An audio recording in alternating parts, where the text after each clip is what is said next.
Bueno, prenden su micrófono y me interrumpen porque, como estoy desde la tablet, no puedo ver quiénes levantan su mano y todo eso de ahí.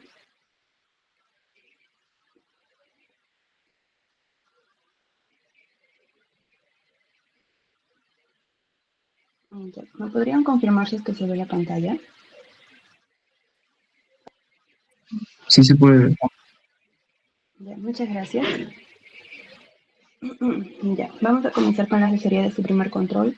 Esta asesoría la vamos a dar Pablo y yo, y básicamente nos hemos dividido la lectura en dos. Yo me voy a encargar de la primera parte de la lectura, hasta antes de la actividad probatoria, y Pablo ya se va a encargar de la actividad probatoria en adelante. Entonces, básicamente yo les voy a brindar, les voy a explicar sobre las definiciones que se brindan en el texto, como por ejemplo, qué es la prueba, qué es la fuente de prueba, qué es el elemento de prueba, qué es el objeto de prueba, qué es el medio de prueba, y los principios que rigen a la prueba, y bueno, básicamente eso de ahí, ¿no? Entonces, no sé si alguno ya habrá leído su lectura, o tal vez recién lo vaya a leer. El control va a constar de 10 preguntas. Son preguntas accesibles. Bueno, por supuesto para aquel que lo leyó, ¿no? Porque quizás pueda parecer en principio un poco confuso diferenciar estos conceptos, pero con esta asesoría van a ver que es sensible, que es sencillo, mejor dicho. Ya, a ver. Entonces, primero, para poder justamente comprender la diferencia entre estos conceptos que ya mencioné, fuente, objeto, medio, elemento de prueba, eh, voy a partir de este pequeño ejemplo para poder justamente relacionar el concepto con algo real, ¿no? Y no solamente lo tengan de manera abstracta. A ver, este es un pequeño ejemplo donde pueden ver acá a dos personas que ingresan a robar en este local que se dedica, bueno, básicamente a vender celulares o accesorios de celulares, ¿no? Y imaginemos que por acá se encuentra la dueña del local, de la tienda, y le apunta con un arma y pues se llevan el dinero, ¿no? Y en esa tienda hay cámaras de seguridad y imaginemos que justamente iba a ingresar una cliente, pero al ver esta escena pues obviamente ya no ingresa. Entonces acá está la persona que vio este hecho delictivo. Muy bien. Entonces, teniendo en cuenta este primer panorama, primero vamos a definir qué es lo que se entiende por fuente de prueba. Básicamente, la fuente de prueba vendría a ser aquella cosa o persona de la cual se puede extraer información. Se puede obtener información, pero no cualquier información, sino que información que sea relevante para el hecho delictivo, para el delito. Ahora, no existe una lista determinada de qué cosas o quiénes pueden ser fuente de prueba, sino que lo importante acá es analizar el concepto. Como lo mencioné, es todo aquello que nos permite obtener información, extraer información, que contiene información. Ahora, esta fuente de prueba, si nosotros analizamos en este pequeño ejemplo, lo podemos identificar quiénes vendrían a ser la fuente de prueba. No sé si alguno se anima quizás a levantar su mano, no, bueno, a prender su micro y decir lo que piensa, o tal vez ninguno. A ver, ¿qué es lo que consideran que es fuente de prueba? Si tenemos acá una cámara, tenemos acá el hecho delictivo y tenemos acá la persona. ¿De dónde nosotros podemos obtener información? De la cámara y de la testigo. Ajá, muy bien, exacto. De la cámara lo que podemos obtener son grabaciones. Grabaciones justamente de lo que sucedió ese día, a esa hora. Y de la persona que justamente vio, presenció el hecho de manera directa. Un ratito mi gato quiere entrar. Ven. Ya. Entonces, ahí está. Estas ahí vendrían a ser la fuente de prueba. Muy bien. Ahora, estas fuentes de prueba, en este caso yo no les he mencionado, si es que toda, yo no les he mencionado que ya inició un proceso porque recién justamente ocurrió el delito. Entonces, puede que la dueña del local decida no denunciar el hecho delictivo por X motivos. O puede que sí decida denunciar el hecho delictivo y por lo tanto se inicie un proceso penal. En este caso, así ella decida iniciar un proceso penal, bueno, denunciar el hecho delictivo para que el Ministerio Público inicie el proceso penal o no decida denunciar, pues en este caso estas fuentes de prueba que vendrían a ser estas cámaras de seguridad y ese testigo ya existen. Es por eso que se dice que la fuente de prueba existen independientemente y antes de que comience incluso el proceso penal. Entonces, ahora, esta fuente de prueba, como les mencioné, contiene información. Ahora, esta información no es cualquier información, son hechos relacionados con la conducta incriminada. Entonces, si nosotros nos preguntamos, ¿cómo se, bueno, en el derecho procesal, cómo se le denomina a este hecho relacionado con la conducta incriminada, con la conducta delictiva? Pues se le denomina elemento de prueba. Entonces, nosotros podemos decir que la fuente de prueba contiene al elemento de prueba, teniendo en cuenta que el elemento de prueba es justamente toda esta información relacionada a este delito. Entonces, por ejemplo, si es que les preguntan a ustedes, la fuente de prueba y elemento de prueba vendrían a ser conceptos indiferentes o son conceptos que sí se pueden diferenciar. Por ejemplo, eso de, quizás le pueda venir en su control de lectura, algo parecido, donde ustedes tengan que analizar eso de ahí, ¿no? ¿Qué es la fuente de prueba? ¿Qué es el elemento de prueba? Si es que son iguales o no son iguales. Y bueno, básicamente ello de ahí. Entonces, ustedes, por supuesto, tienen que tener en cuenta que fuente de prueba y elemento de prueba no son lo mismo, que el elemento de prueba emana de la fuente de prueba, en tanto que la fuente de prueba contiene este elemento de prueba. Ahora, ¿hasta ahí se entendió, chicos, esta diferencia de fuente de prueba y elemento de prueba? Para pasar a los siguientes conceptos. Ya, muy bien. Perfecto. Si alguien no entendió, no tenga miedo de levantar, bueno, de prender su micro. Acá ninguna duda es mala, ninguna pregunta es mala. Todos estamos iniciando, entonces quizás algunos conceptos no los comprendamos, pero eso de ahí ya se va a poder entender justamente con la lectura que van a realizar. Ya, entonces, sigamos. Ahora, muy bien, yo les mencioné que en este caso aún la persona, la dueña del local, aún no ha iniciado el proceso penal. Pero imaginemos que luego de ocurrido el hecho, la dueña interpone una denuncia ante el Ministerio Público y por lo tanto se inicia el proceso penal, inician las diligencias preliminares. Entonces, en este proceso penal que se está iniciando, si nosotros nos preguntamos, ¿qué es lo que se busca probar en este proceso? ¿No? Viendo el caso, lo que se busca probar es si es que el hecho delictivo existió y quiénes son las personas responsables de ese hecho delictivo, quiénes son los autores. Y justamente a esa pregunta a la respuesta de esa pregunta, nosotros a la respuesta de esa pregunta es justamente lo que vendría a ser el objeto de prueba. ¿Por qué? Porque el objeto de prueba son las afirmaciones sobre los hechos a los que se refiere la imputación y que las partes, ya sea la fiscalía o la defensa, introducen en el proceso y que por supuesto necesitan ser verificadas por el juez para dictar una sentencia. Entonces, ese vendría a ser el objeto de prueba. Es esa afirmación de que yo digo que han ingresado a mi tienda y me han apuntado con una pistola y se han llevado el dinero. Es esa afirmación sobre un hecho que pasó, que ya pasó, que no existe actualmente, porque el robo ya terminó, el robo ya pasó, ocurrió en el pasado. Es por eso que hay un pequeño debate sobre el objeto de prueba, ¿qué vendrían a ser los hechos o las afirmaciones de los hechos? Pues en el proceso penal, el objeto de prueba vendrían a ser las afirmaciones, las proposiciones de los hechos. Es aquello que describimos nosotros mediante enunciados. ¿Y qué es lo que describimos? Los hechos, pero no los hechos como tal, porque los hechos ya ocurrieron en el pasado. Entonces, ¿qué es lo que se busca probar? Ese es el objeto de prueba, que en este caso vendría a ser que ocurrió el delito y quiénes son los responsables del hecho delictivo. Bien, ese es el objeto de prueba. Ahora, así como tenemos algo que se busca, el objeto de prueba en el proceso penal, también tenemos aquello que no vendría a ser objeto de prueba. ¿Y por qué no vendrían a ser objeto de prueba? Bueno, ahorita les voy a explicar por qué estos 6 conceptos no vendrían a ser objeto de prueba, que vendrían a ser las máximas de la experiencia, las leyes naturales, la norma jurídica interna vigente, aquello que ha sido ya objeto de cosa juzgada, los hechos imposibles y los hechos notorios. Muy bien. Entonces, esto de acá no va a ser objeto de prueba, no se va a discutir, no se te va a permitir a ti que tú vayas a presentar pruebas para demostrar una máxima de la experiencia, para demostrar una ley natural y todos estos conceptos de acá. Entonces, comencemos con aquello que no vendría a ser objeto de prueba. Ya. Primero comencemos con las máximas de la experiencia. ¿Qué son las máximas de la experiencia?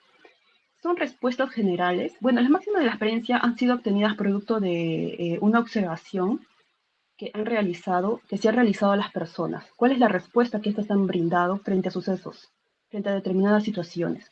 Entonces, por eso se define como aquellas respuestas generales de las personas frente a determinadas situaciones de la realidad. Entonces, estas máximas de la experiencia, como su nombre lo dice, son producto de la observación, de la experiencia, mejor dicho. Ahora, un ejemplo de máximas de la experiencia. Por ejemplo, si es que a una menor de edad supuestamente la han violado y ella en su declaración menciona ante el psicólogo, por supuesto, porque a una menor de edad no la interroga un fiscal, sino a un psicólogo. Imaginemos una niña de 9 años, pero esa niña de 9 años al momento de brindar su versión, su testimonio, ella habla de conceptos que de manera general un niño no tiene cómo saberlo. Es decir, un niño, ¿cómo se expresa respecto de sus partes íntimas? No utiliza un lenguaje profesional para hablar sobre su parte íntima, sino que inclusive ni siquiera lo menciona por su nombre o no lo conoce, sino que lo menciona con otras denominaciones que sus padres le pudieron haber mencionado para identificar su parte íntima. Pero ¿qué es lo que pasa si es que menciona términos que utilizaría un perito para hablar sobre la parte íntima? Entonces, en acá no se necesita prueba para demostrar que una menor de edad, no se necesita prueba para demostrar que esa menor de edad está utilizando un lenguaje que no es propio de su edad. Porque en base a las máximas de la experiencia, ya nosotros podemos inferir que una menor de edad no utiliza ese lenguaje. Ahora, otro ejemplo de las máximas de la experiencia, por si aún tienen dudas, podría ser la reacción ante un peligro. En base a la observación, nosotros hemos podido concluir que cuando una persona está ante peligro, ¿qué es lo que hace? Se protege, es un instinto protegerse. O puede que inclusive algunas personas se paralicen, queden en shock. Entonces, ese comportamiento hace, por ejemplo, que ellas no recuerden lo que han pasado, lo que han vivido en ese momento. Entonces, esa conclusión se llega en base a una máxima de la experiencia y no necesitas demostrarlo para justamente llegar a esa conclusión. Ahora, en las máximas de la experiencia hay un problema acá, justamente. ¿Quién utiliza las máximas de la experiencia en primer lugar? Lo utiliza principalmente el juez, ¿no? El juez al momento de valorar las pruebas para fundamentar su decisión. Pero hay un problema que puede pasar con las máximas de la experiencia, que son, aparentemente se podrían utilizar estereotipos, prejuicios. Sin embargo, estos de acá no sirven para decir que son máximas de la experiencia. Cuando se identifica en una decisión judicial que ha utilizado un estereotipo, un prejuicio, para fundamentar su decisión, aludiendo a que según las máximas de la experiencia, no, eso está mal. Acá se está vulnerando la debida motivación y por lo tanto esa sentencia se debe anular, porque las máximas de la experiencia no son los mismos que los estereotipos o prejuicios.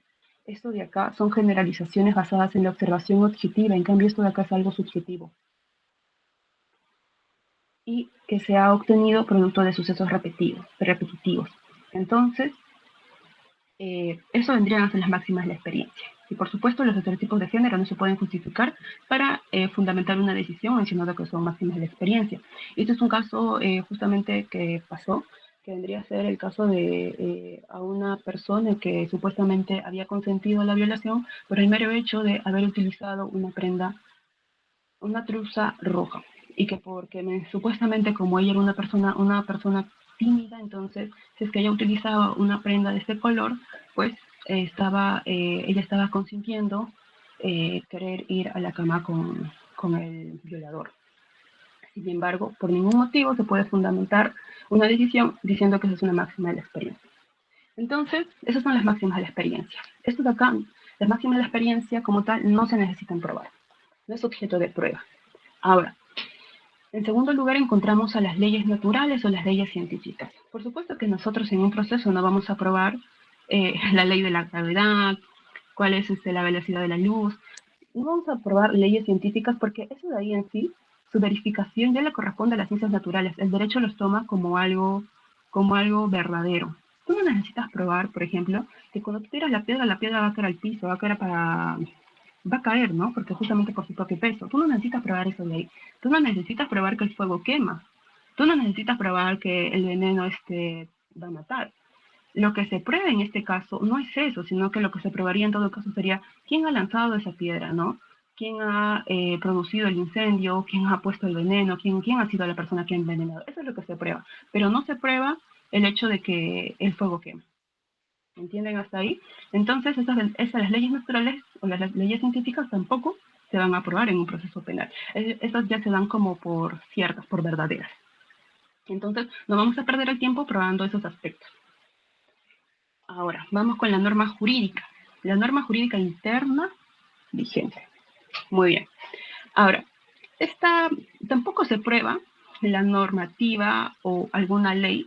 ¿Por qué? Porque se supone que por el principio del iura novit curia, los jueces ya conocen el derecho interno. Tú no tienes por qué acreditar tal ley. No tienes por qué hacer ello.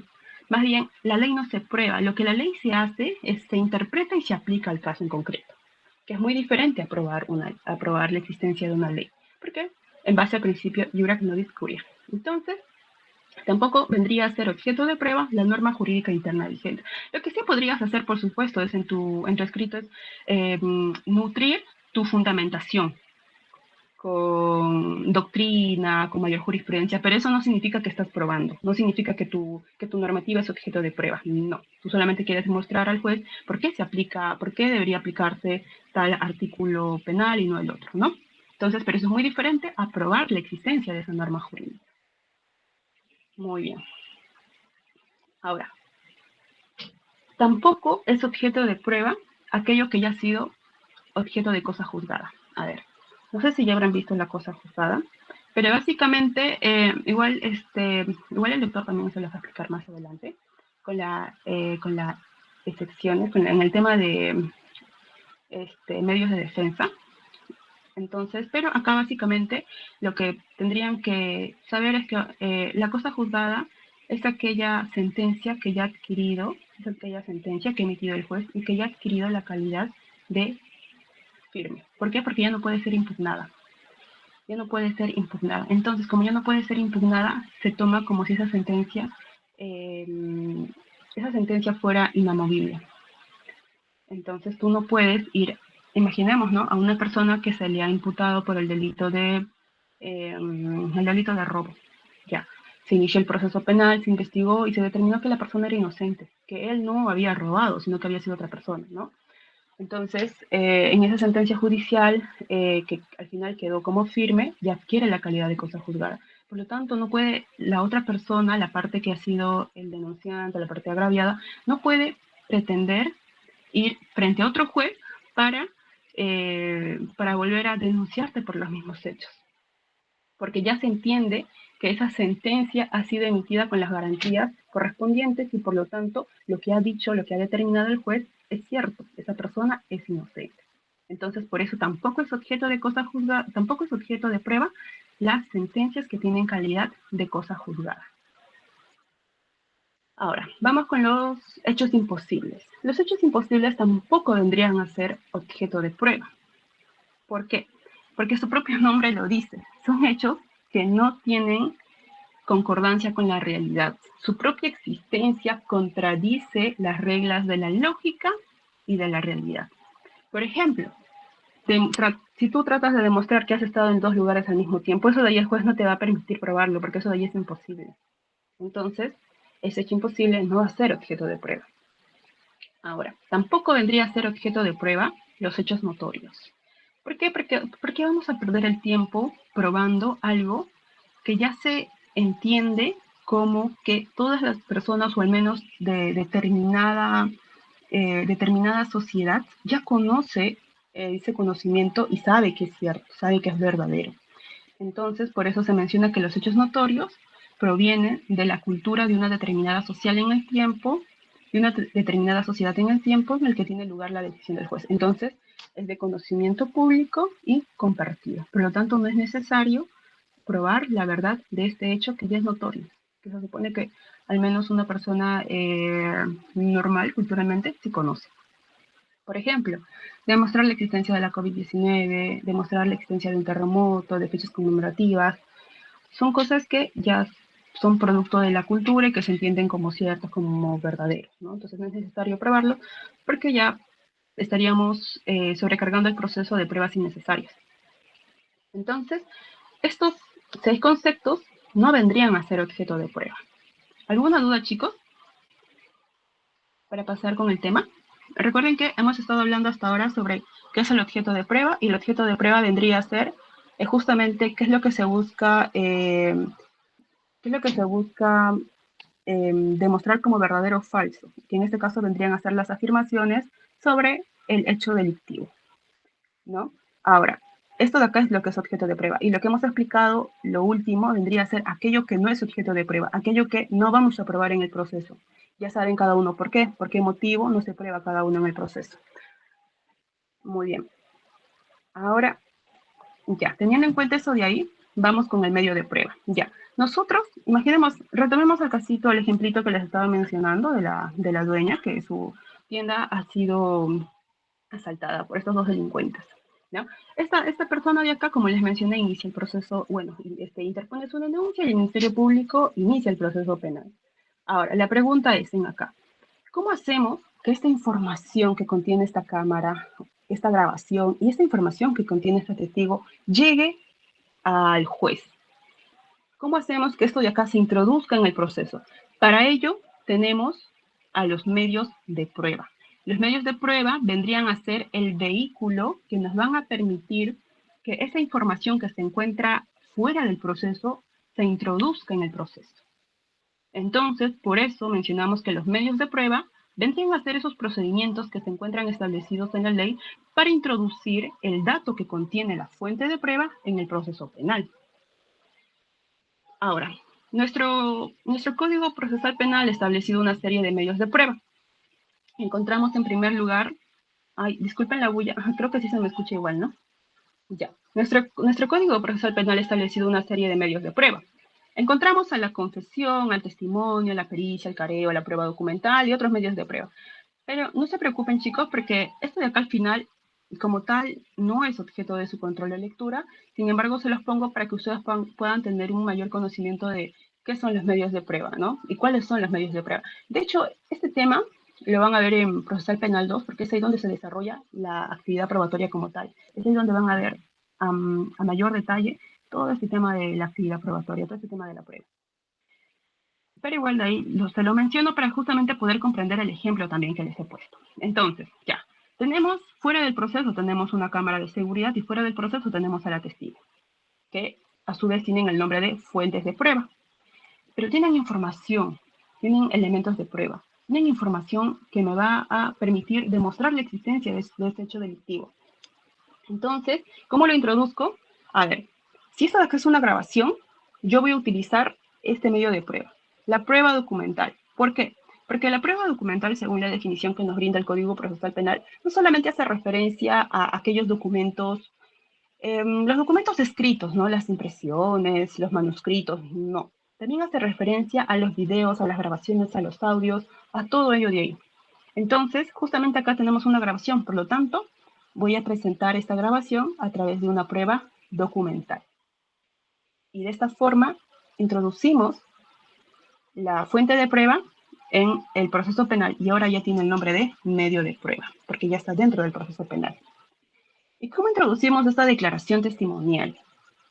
Bueno, no, mejor dicho, ¿cómo introducimos esta declaración de la testigo? Pues para ello tenemos el testimonio. Entonces, y lo introducimos mediante una declaración testimonial. Entonces, de esta manera, ya tenemos información relevante para nuestra tesis, incriminatoria o de la defensa, depende, ¿no? Entonces, de esta manera nosotros introducimos fuentes de prueba al proceso penal mediante los medios de prueba. Ahora, antes de pasar a los principios de la prueba, les voy a hacer como un pequeño resumen. Entonces, por si alguno se ha perdido, ya, acá, un pequeño resumen. Tenemos la fuente de la prueba. La fuente de la prueba es aquel que contiene la información, es el origen de la información, pero no cualquier información. Como les mencioné, está vinculada a información del hecho delictivo, del delito, del robo en este caso. ¿Y cuáles vendrían a ser las fuentes de prueba? Así como, tal y como su nombre lo es, ¿ah? Cámara de seguridad. Ay, cámara de seguridad, y acá es esta persona, que se llama María. Imaginemos, ¿ya? Que se llama María. Luego, nosotros, esto de acá, de la fuente de prueba, podemos extraer información útil, ¿no? Y esta información se le llama elemento de prueba. Entonces, el elemento de prueba es el dato que ha sido extraído de la fuente de prueba y que nos va a permitir acreditar el hecho delictivo. Y en este caso, ¿cuál es la información? De la cámara de seguridad extraemos la grabación del robo. Y de María extraemos su testimonio, que es lo que ha percibido de los hechos objeto de imputación, que es lo que ha percibido del robo. Muy bien, hasta acá tenemos los elementos de prueba. ¿Cómo introducimos ahora esta información al proceso penal? Porque esto de acá se encuentra fuera del proceso penal. ¿Cómo introducimos esta información al proceso penal? Lo introducimos mediante el medio de prueba correspondiente. Muy bien. Y en este caso, para a efectos del ejemplo, la información de la cámara, que es la grabación, lo introducimos mediante una prueba documental, que ese es el medio de prueba, así prueba documental, y la persona María, su testimonio lo introducimos mediante una declaración testimonial. Ya, ahí está. Ese es el pequeño resumen para que puedan comprender diferencia entre fuente, elemento y medio de prueba. Y el objeto de prueba, que ya saben que es aquello que se busca demostrar en el proceso penal, ¿no? Que en este caso vendría a ser el robo. Eso es lo que se va a tratar de determinar quiénes son los responsables, si el hecho delictivo ocurrió o no. Todo lo que tiene que ver con la imputación, básicamente. Ahora, vamos con los principios de la prueba. Para que puedan comprender estos principios de la prueba, que son como 11 principios, he visto conveniente explicarlos a la paralela del proceso penal, para que puedan entender en qué momentos principalmente observamos que se aplican estos principios. Ya. Nosotros, bueno, el profesor ya les explicó cuáles son las fases del proceso penal. Primero se inicia con la investigación preparatoria, que a su vez tiene a las diligencias preliminares y a la investigación preparatoria formalizada. Luego se continúa con la etapa intermedia y finaliza con la etapa del juicio oral. Esas son las 3 etapas del proceso penal, las 3 fases del proceso penal. A la paralela de eso, tenemos a las fases de la actividad probatoria. Dentro de la investigación preparatoria, encontramos que el fiscal y el policía, la policía, por supuesto, bajo la conducción jurídica del fiscal, porque es el fiscal quien tiene que armar la estrategia de cuáles son los elementos de convicción que vamos a recabar para determinado caso. Entonces, a esta actividad que realiza el Ministerio Público sobre investigar y buscar la verdad buscar la verdad de los hechos, entonces a esta actividad se le conoce como la recolección. ¿Qué es lo que se recolecciona, lo que se recolecta? Los elementos de convicción. Acá nosotros aún no podemos hablar de prueba. Acá se habla de elementos de convicción. Cuando se habla de prueba como tal, se habla acá de prueba, cuando ya esos elementos de convicción se actúan.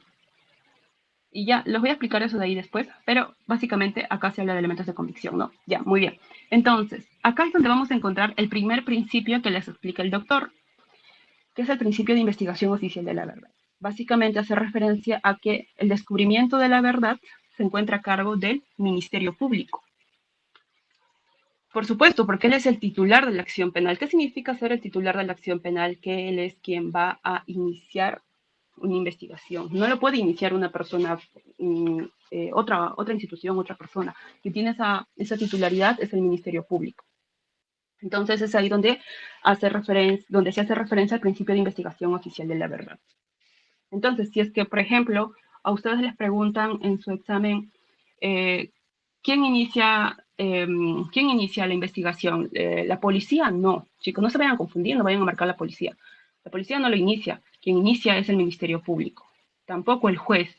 No, el Ministerio Público puede iniciar sin autorización del juez.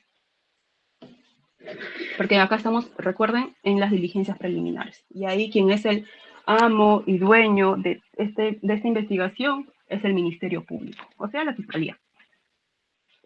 Ya. Ahora, vamos con los otros principios. Para poder comprender al principio de la libertad de la prueba, la constitucionalidad de la prueba y la relevancia, ahí es donde ya entramos a las fases de la actividad probatoria. Ya. Si ustedes se dan cuenta, Bueno, el doctor en su libro divide las fases de la actividad probatoria en dos, la fase introductiva y la fase valorativa. Dentro de la fase introductiva pone dos conceptos, que es la Seleni, proposición. Seleni, ¿puedes ver tu WhatsApp un rato? Ah, ya, sí, sí, sí. Un momento.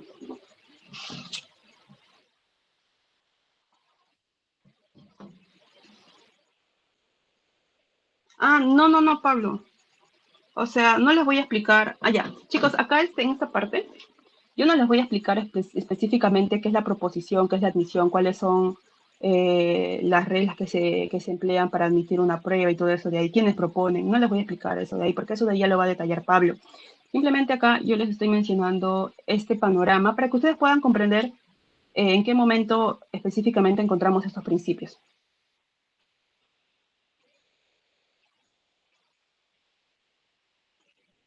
Entonces, de manera general, yo les voy a mencionar cuáles son las fases de la actividad probatoria, pero con el objetivo de vincular con estos principios de acá.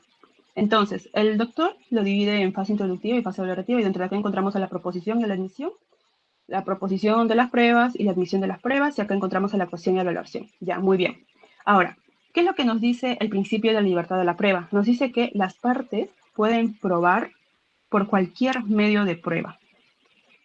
Entonces, ¿en qué momento nosotros podemos aplicar este principio de libertad de la prueba? Acá, en la etapa de la proposición, porque se les da la facultad a las partes de demostrar sus afirmaciones con cualquier medio de prueba que ellos consideren pertinente para justamente nutrir su tesis, ya sea su tesis de la fiscalía o la tesis de la defensa. A eso se refiere a la libertad de la prueba, que las partes pueden probar por cualquier medio de prueba. Pero el límite, hay un límite para ellos, es que las pruebas que vayan a obtener y que vayan a proponer no tienen que afectar derechos fundamentales. Y es ahí donde entra a tallar el principio de constitucionalidad de la prueba. Las pruebas, como saben, no pueden ser pruebas irregulares, pruebas que afecten derechos fundamentales. Porque si no, caso contrario, se estaría yendo en contra de este principio de constitucionalidad de la prueba. Otro principio que encontramos acá es el principio de relevancia. Ahora, este principio de relevancia, ¿dónde lo vamos a ¿dónde lo vamos a encontrar? Lo encontramos en la admisión. ¿Por qué? En la admisión significa que el juez te va a admitir las pruebas que tú has presentado, ¿no? Pero, según el principio de relevancia, solamente van a ser admitidos todos los medios probatorios relevantes. Es decir, ¿a qué se refiere? Todos aquellos medios probatorios que nos van a ayudar a probar el hecho delictivo, que no se vayan para otro ámbito. Por ejemplo, si estamos en un delito en el delito de robo, a mí me interesa acaso saber cuál es la orientación del delincuente. No, eso de ahí no es relevante para la investigación. Entonces, según el principio de relevancia, van a ser admitidos solamente aquellos principios que estén vinculados, en primer lugar, a la imputación y en segundo lugar, que nos permitan probar la veracidad o la falsedad de estos hechos que han afirmado las partes. Muy bien. Ahora, vamos con la etapa del juicio oral. En la etapa del juicio oral vamos a encontrar los otros principios, que vendrían a ser el principio de oralidad primero. ¿Por qué? Porque en la etapa de la actuación de la prueba, ¿qué significa la etapa de la actuación? Básicamente es que las pruebas cobran vida, por así decirlo. Entonces, si yo presento una declaración o una grabación, por ejemplo, la grabación va a tener que ser reproducida, ¿no? La declaración en principio está en un documento, pero en la etapa del juicio oral, como nos regimos por el principio de oralidad, significa que esa información que yo tengo en el documento se va a tener que oralizar. Entonces, el testigo va a tener que oralizar. Todo lo que ha mencionado lo va a tener que decir frente al juez. ¿Y por qué? Acá entra a tallar otro principio, que es el principio de inmediación. En el principio de inmediación nos indica que toda la actuación probatoria se tiene que realizar en presencia del juez. ¿Por qué? Porque es el juez quien va a tomar la decisión de emitir una sentencia condenatoria absolutoria, y es por lo tanto que él tiene que percibir de manera directa, sin intermediarios, a las partes, a sus pruebas. para que así él pueda formar una convicción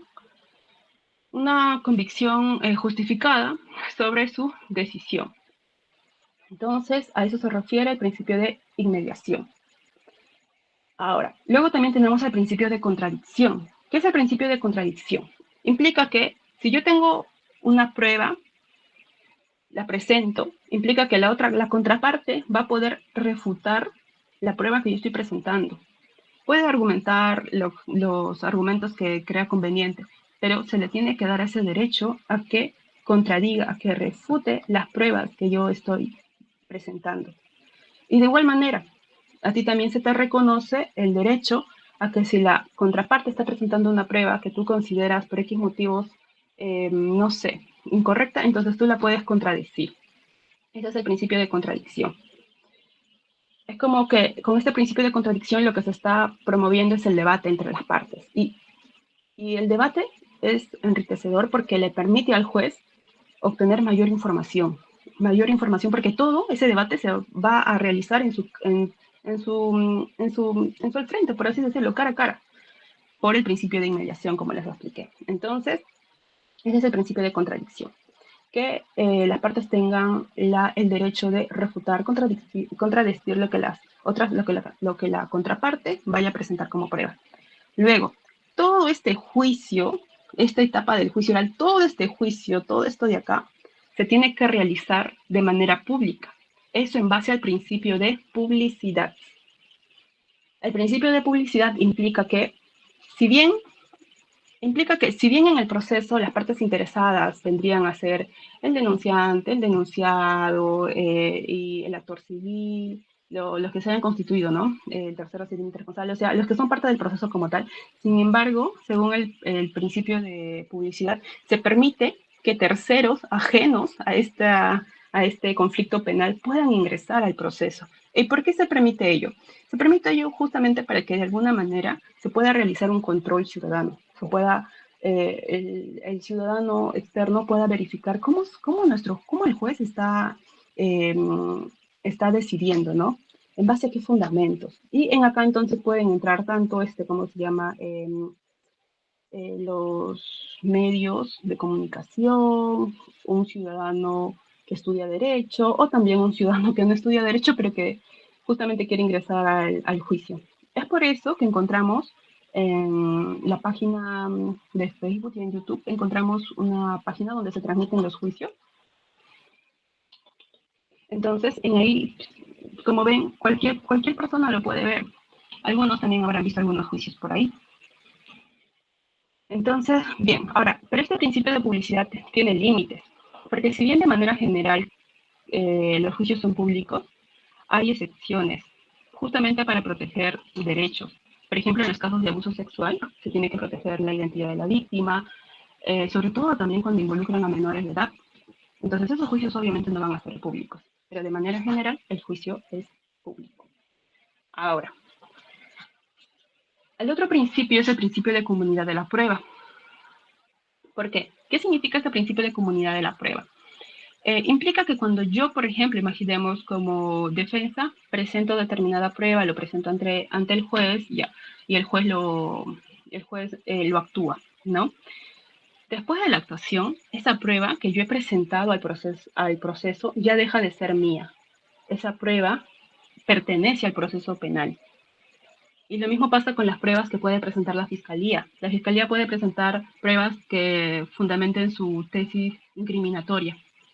Pero una vez que lo presenta, ya esa prueba lo puedo utilizar yo como defensa. Lo puedo utilizar a mi favor si es que yo encuentro algo que me beneficia. ¿Y eso por qué? Porque las pruebas ya le pertenecen al proceso. Porque en sí, en este juicio no se busca, lo que se busca en sí, mejor dicho, es demostrar la verdad de los hechos. ¿Qué es lo que ha ocurrido? No, no se busca beneficiar a alguna de las partes. Lo que se busca es demostrar qué es lo que ha pasado efectivamente en la realidad. Es por eso que hablamos del principio de comunidad de la prueba. Ahora, luego encontramos el principio de la libre valoración. Este principio de la libre valoración lo emplea el juez en la etapa de la valoración, valga la redundancia. En la etapa de la valoración, ¿qué es lo que emplea? Para poder llegar a formarse convicción, a fundamentar su decisión, emplea las máximas de la experiencia. Emplea, que ya les expliqué, emplea las reglas de la lógica y emplea los conocimientos científicos. En base a esos conocimientos va a ir fundamentando su decisión. Y él tiene la libertad para decidir cuál es el valor de cada prueba, con el límite de que tiene que fundamentarlo. Toda decisión que emita el juez tiene que fundamentarse. Es cierto, él tiene libre valoración, pero tiene que ser una motivación fundamentada. ¿Y eso para qué? Para que justamente la parte, por así decirlo, afectada con esa decisión pueda apelar esa decisión y así otro juez, una instancia superior, pueda revisar dicha decisión que ha emitido el juez en esa sentencia. Si es que no fundamenta, ¿qué va a revisar? Porque la actuación, esta fase de la actividad probatoria ya pasó, eso pasa en la primera instancia. La segunda instancia, ¿qué va a revisar si es que el juez no ha fundamentado nada? Por eso justamente tiene que fundamentar. Decir, ¿por qué no le cree al testimonio? ¿Por qué le da mayor peso al otro testimonio? Entonces en ahí, ¿no? Va a fundamentar su decisión. Puede que, por ejemplo, le da mayor peso al testimonio de la víctima porque encuentra que su testimonio es coherente y X motivos. Entonces, por eso empieza a darle mayor valor. Entonces, todo tiene que fundamentar. Y ese es el principio de la libre valoración, que al momento de valorar las pruebas, cada prueba va a valorar en base a las reglas de la lógica, las máximas de la experiencia y los conocimientos científicos. Ahora, luego está el principio de indubio pro reo. ¿Qué significa? Puede que al momento de valorar las pruebas, ¿no? Ya empieza a analizar cada prueba que se ha actuado y empieza a valorar, él se puede formar esto de acá. Puede estar convencido de que la persona es culpable, o puede estar convencido de que la persona es inocente. Pero ¿qué es lo que pasa si es que tiene duda? Si es que tiene duda, no sabe si es culpable o inocente, a pesar de que ya se han actuado las pruebas y todo eso de ahí. Si es que él tiene duda, tiene que ir siempre a favor del imputado. ¿Y cuál es lo que le va a favorecer al imputado? ¿Que lo declaren culpable o que lo declaren inocente? Lo que le favorece es que lo declaren inocente. Por lo tanto, si es que existe duda razonable sobre la culpabilidad del imputado, pues se va a establecer que es inocente. Ese es el principio de indubio pro reo. Ya. Ahora, finalmente, el otro principio es el principio de presunción de inocencia. Este principio, ¿por qué le he puesto de este tamaño? Gigante. No le he puesto así, ¿no? Acá en esta etapa, o en esta etapa, o en esta etapa. Le he puesto gigante porque este principio rige a lo largo de todo el proceso. Cuando inicia la investigación, hasta cuando termina la etapa del... bueno, hasta antes de que se emita la sentencia, mejor dicho, hasta ahí, el imputado tiene una presunción de inocencia, o mejor dicho, es considerado inocente del delito. Y por lo tanto debe ser tratado como inocente, hasta que se demuestre lo contrario. ¿Y cómo se demuestra lo contrario? ¿Cómo es que se deriva o se elimina esta presunción de inocencia? ¿Cómo se desvirtúa esta presunción de inocencia? Pues se desvirtúa mediante las pruebas. ¿Pero qué pruebas? Hay dos tipos de pruebas. Las pruebas de cargo y las pruebas de descargo. La presunción de inocencia se rompe con esto de acá, con las pruebas de cargo.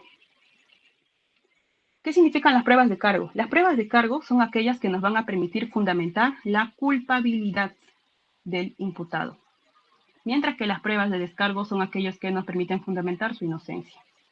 Entonces, ¿y quién es el encargado de presentar estas pruebas de cargo? El Ministerio Público. Por lo tanto, ¿quién tiene que romper con esta presunción de inocencia? El Ministerio Público. El imputado no tiene que demostrar su inocencia, no tiene que demostrar que él no ha cometido el delito, pero obviamente, si es que él puede presentar pruebas para demostrar su inocencia, obviamente le conviene hacerlo.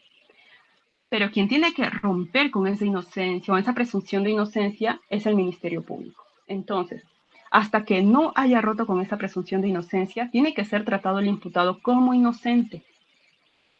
Entonces, si es que el Ministerio Público presenta pruebas de cargo que le generen convicción al juez de que efectivamente esa persona ha cometido el delito, es ahí donde se rompe la presunción de inocencia y, por lo tanto, el juez va a emitir una sentencia condenatoria, porque te voy a condenar. Condenatoria te voy a condenar, ¿no? A prisión preventiva. Aunque hay varios tipos de penas, pero la prisión preventiva es la general, ¿no? Entonces, te voy a condenar a una prisión preventiva. Entonces, según el principio de presunción de inocencia, toda persona imputada de la comisión de un delito es considerada inocente y debe ser tratada como tal mientras no se demuestre lo contrario y se haya declarado su responsabilidad mediante una sentencia condenatoria que esté firmemente motivada. Ya, entonces, dicho todo esto de acá, chicos,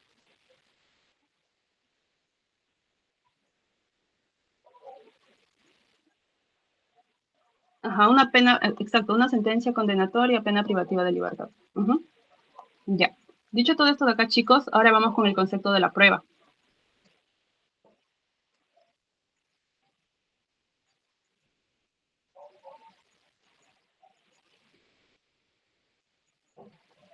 Ya. Chicos, ¿tienen alguna duda con respecto a estos principios de acá?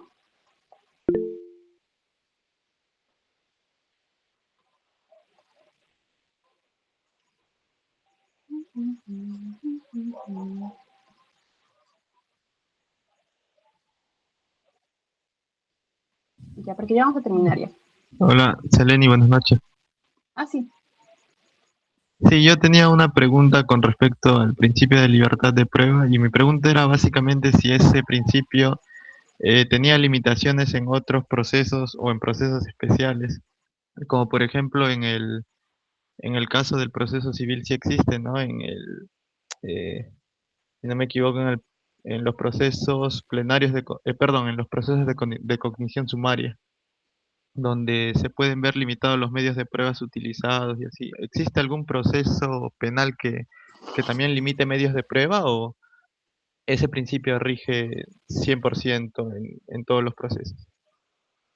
No, sí rige 100% en todos los procesos. La única limitación quizás que se podría observar es que en el proceso especial, en el proceso inmediato, se tiene muy poco tiempo para realizar todas estas cuestiones, porque todo se acorta. Entonces, quizás algunos salen de que se está vulnerando los derechos de la defensa, ¿no? Porque se le brinda poco tiempo para justamente presentar sus pruebas de descargo y todo eso de ahí. Pero en sí, el único límite que tú tienes para al momento de presentar las pruebas que tú creas convenientes es que no vaya en contra de los derechos fundamentales, que sean presentados dentro del momento oportuno que nuestro código establece. Y si es un proceso especial, son diferentes también el momento, pero en este proceso penal, por ejemplo, el momento oportuno para presentarlo sería dentro de la proposición como tal, y básicamente eso de ahí, ¿no? No hay como que cuando estamos en un proceso especial tienes que presentar tus pruebas de determinada manera. No, acá por eso rige el principio de libertad de prueba. Ok, gracias.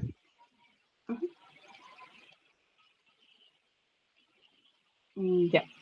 Muy bien. Ahora, chicos, ya con esto de acá terminamos ya. Como ya tienen el conocimiento de todos estos conceptos de fuente de prueba, elementos de prueba y medio de prueba, ¿qué es la prueba?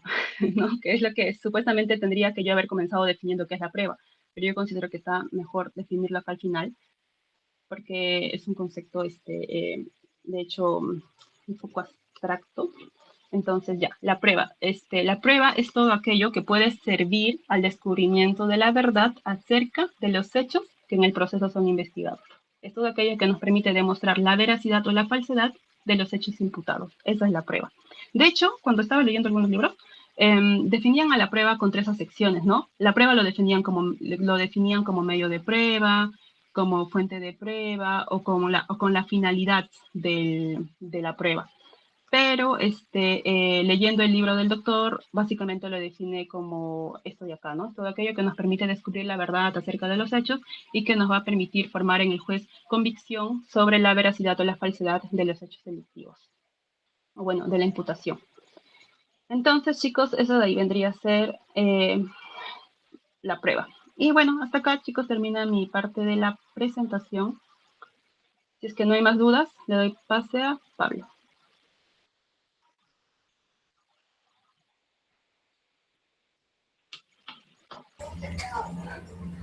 No hay ninguna otra pregunta, chicos, para la parte de Seleni.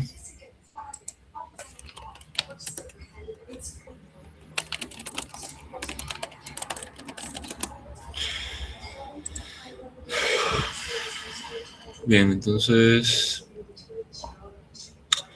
procedo a presentar pantalla.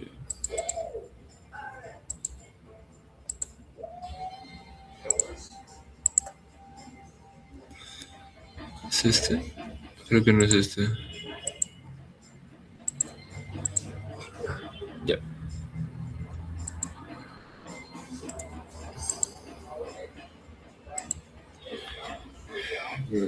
¿Se escucha bien? ¿El micrófono? Perfecto. Gracias, Elena.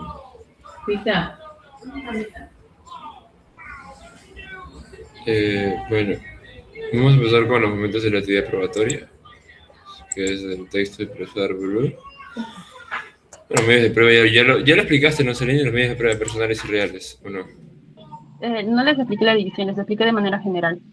Ah, ya, Medios de ya, prueba. ya, pero entonces, bueno, iniciemos con esto, entonces. Medios de prueba, hay diversas clasificaciones. La que nos interesa, efectos del control de lectura, son los personales y reales, que tienen una especie de símil a otras instituciones del proceso penal, por ejemplo, las medidas cautelares, que también se dividen en personales y reales, dependiendo a quién afecten o a qué cosa afecten, ¿no? Personales, según a quién, y reales, según a qué cosa. Entonces, en ese sentido, medios de prueba personales van a ser, por ejemplo, la información relevante que va a provenir de una persona, un testigo, en pocas palabras, o incluso un perito, ya que es una especie de testigo también, sí, pero con un conocimiento especializado, que se diferencia, por supuesto, del testigo experto también. Como mencionaba, ejemplo, un testigo, un perito, etcétera, que tenga información relevante sobre el hecho delictivo. Bien, yo qué sé, por ejemplo, un transeúnte que haya observado cómo es que se atropellaba a una persona en el contexto de un homicidio culposo en la avenida Panamericana Norte. Bien, en cuanto a los medios de prueba reales, no va a recaer sobre personas, sino va a recaer sobre cosas, que es prácticamente la información relevante proveniente de bienes, objetos o instrumentos que se encuentran, por ejemplo, en la escena del crimen, ya sea una pistola, un cuchillo, un documento, en el caso de falsedad ideológica, etc. Entonces, más o menos esa clasificación es una de las más clásicas y es la que en la cual hace especial énfasis el doctor. Por ello acá también se hace en la asesoría, ¿no? Pasado ello, vamos ahora con los momentos de la actividad probatoria, que ya había hecho un breve exordio Seleni en cuanto a la fase introductiva y la fase valorativa, que el profesor precisamente en su libro divide en estas dos etapas, ¿no? La fase introductiva comprende la solicitud de incorporación y la admisión de los medios probatorios sujeta a los requisitos de conducencia, pertinencia y utilidad, y se le denomina un momento práctico, y la fase valorativa comprende la actuación de los medios probatorios en juicio oral y el ejercicio de valoración que hace el juez sobre ellos para determinar o descartar la responsabilidad penal del imputado. Por supuesto que si es que han visto la asesoría de Ariana, que hizo sobre las etapas del proceso penal en general, se acordarán que especialmente existen en general en el proceso común tres fases, que es la investigación preparatoria, la etapa intermedia y la fase de juicio oral. Las dos primeras etapas, esto es la preparatoria y la fase intermedia, están a cargo del juez, bueno, están más que todo en cuanto al Poder Judicial, están a cargo del juez de investigación preparatoria, y la última fase, esto es la de juicio oral, está a cargo del juez penal, ya sea unipersonal o colegiado, dependiendo de la gravedad de la pena. Esto es hasta 6 años, será un juez unipersonal, y de 6 años a más, o bueno, superado los 6 años, será un juez colegiado conformado por 3 magistrados. ¿Bien? Entonces, la fase introductiva precisamente se va a dar en esta segunda etapa, es decir, la etapa intermedia, que está a cargo de ¿quién? Del juez de investigación preparatoria, que se va a encargar aquí de verificar si la prueba reúne estos 3 requisitos, que son la conducencia, la pertinencia y la utilidad, que ya vamos a explicar en la siguiente diapositiva. Como se mencionaba, es el momento práctico porque no se va a verificar si es que... No se va a dar la prueba. Esto es... No, no, estamos a tiempo, bien. No se va a evaluar la prueba, entonces no se va a evaluar su contundencia, qué tan contundente o qué grado de convicción va a generar en el juez, porque el juez de investigación preparatoria no es un juez que vaya a determinar la responsabilidad penal, sino que tan solo va a ver que se respeten las garantías procesales del imputado, y en etapa intermedia va a verificar que la acusación cumpla con los requisitos necesarios para poder pasar a juicio oral. Entonces, solamente el juez penal se va a encargar de valorar la prueba. Precisamente por eso a él le corresponde la fase valorativa. Pero la fase introductiva es solamente al juez de investigación preparatoria y, por ende, solamente va a verificar, por ejemplo, lo que ya mencioné, la conducencia, pertinencia y utilidad, que son requisitos, entre comillas, superficiales, ¿no? Para verificar si pasa o no esta prueba. Es el momento práctico, en pocas palabras. No se va a valorar de fondo la prueba, sino solamente de manera formal. En cuanto a la fase valorativa, como mencionaba, comprende la actuación de los medios probatorios. Esto significa, por ejemplo, la actuación significa que en la audiencia de juicio oral se llame al testigo a que declare esta declaración ya el testigo presencialmente o virtual, que también se admite ya después de la pandemia, que antes era más controvertido por el hecho de que para algunos juristas contravenía el principio de inmediación, ¿no? Que exigía una interacción directa entre el juez y la prueba actuada, pero en este caso pues también se admite la virtualidad, ¿no? ¿Por qué? Por la urgencia de las circunstancias que representaba la pandemia del COVID-19. Pero bien, como mencionaba, esta actuación se traduce, por ejemplo, en la declaración del testigo en la audiencia del juicio oral, ¿no? Por ejemplo, que salga Josué Gaona a declarar al estrado, al atril, sobre determinado hecho delictivo. Se le llama, se le pregunta su nombre, datos personales, etcétera, y se le pide declarar si es que tiene alguna relación con el imputado, de enemistad, de amistad, de vínculo cercano, familiar, etcétera, que también va a formar parte de la valoración que haga el juez respecto de la credibilidad del testimonio, ¿no? Pero, en pocas palabras, es la actuación, que se practique en la audiencia de juicio oral para que el juez penal, esto es el juez que está a cargo de la etapa de juzgamiento o de juicio oral, pueda generarse una convicción respecto de la responsabilidad o irresponsabilidad penal del imputado. ¿Bien? Esa es la actuación probatoria en pocas palabras. Lo mismo sucede para el perito, lo mismo sucede para la lectura de las pruebas documentales, etcétera, etcétera. ¿Bien? Y el ejercicio de elaboración que hace el juez también incluye esto.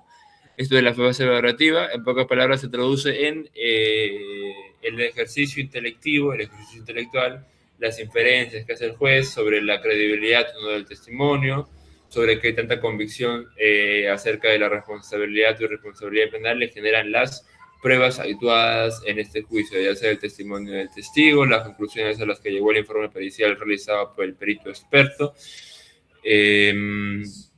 la lectura de las pruebas documentales hechas en juicio, etc. Y acá viene otra cuestión, ¿no? Que está relacionada al principio de congruencia, y es que el juez solamente va a poder decidir en función a las pruebas actuadas en juicio oral, que por supuesto es una característica de qué sistema procesal penal, a ver si alguien me puede decir.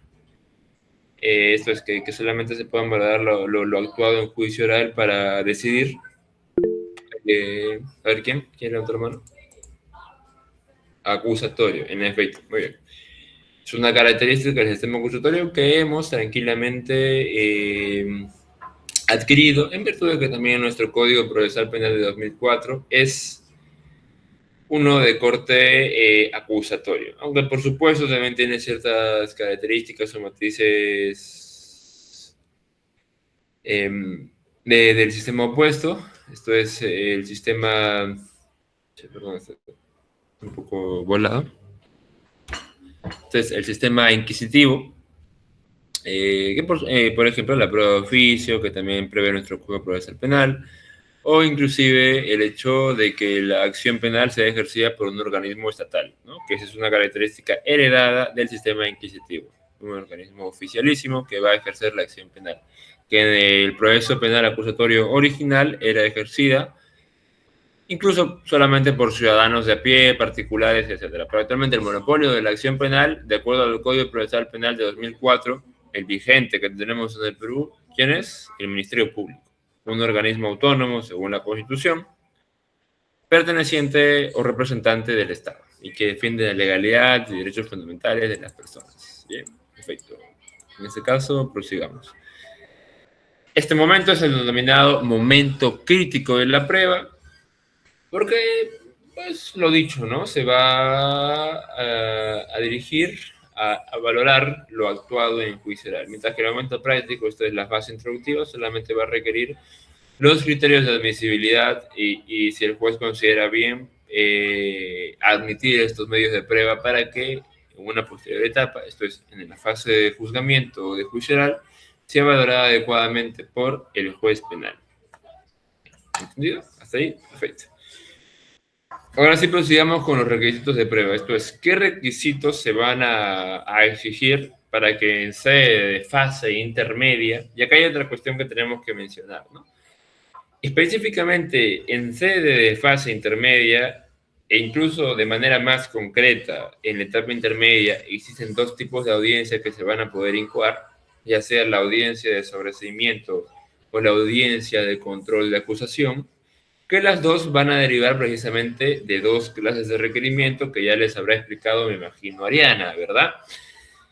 Bien, al culminar la fase de investigación preparatoria, haciendo un recordaris, el juez, el Ministerio Público, el fiscal encargado de la investigación, va a decidir, luego de concluir la investigación preparatoria, por supuesto, va a decidir si requerir el sobreseimiento, esto es, si encontró más pruebas de descargo de la responsabilidad penal que pruebas de cargo de responsabilidad penal, o en otras palabras, si vio que el imputado no era responsable por el delito o que no se encontraron suficientes pruebas para admitir su responsabilidad, que le brinden una sospecha suficiente, que es la necesaria para poder acusar, entonces lo que va a hacer es emitir un requerimiento de sobreseimiento, que verán, de acuerdo a su Código Procesal Penal, siempre les recomiendo tener su Código Procesal a la mano, que es el artículo, si no me equivoco, aquí está,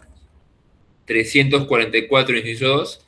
El sobreseimiento procede cuando el hecho objeto de la causa no se realizó o no puede atribuirse al imputado, el hecho imputado no es típico, concurre una causa de justificación de inculpabilidad o impunibilidad, la acción penal se ha extinguido y no existe razonablemente la posibilidad de incorporar nuevos datos a la investigación y no hay elementos de convicción suficientes para solicitar fundamentadamente el enjuiciamiento del imputado. Y este último requisito, por supuesto, este último presupuesto, está relacionado a la investigación suplementaria, ¿no? Que a veces el juez de investigación preparatoria en sede de etapa intermedia va a solicitar al fiscal para que vean que hay determinados actos de investigación que no se han realizado y deberían realizarse por ser necesarios para poder determinar la responsabilidad o responsabilidad penal del imputado, ¿no?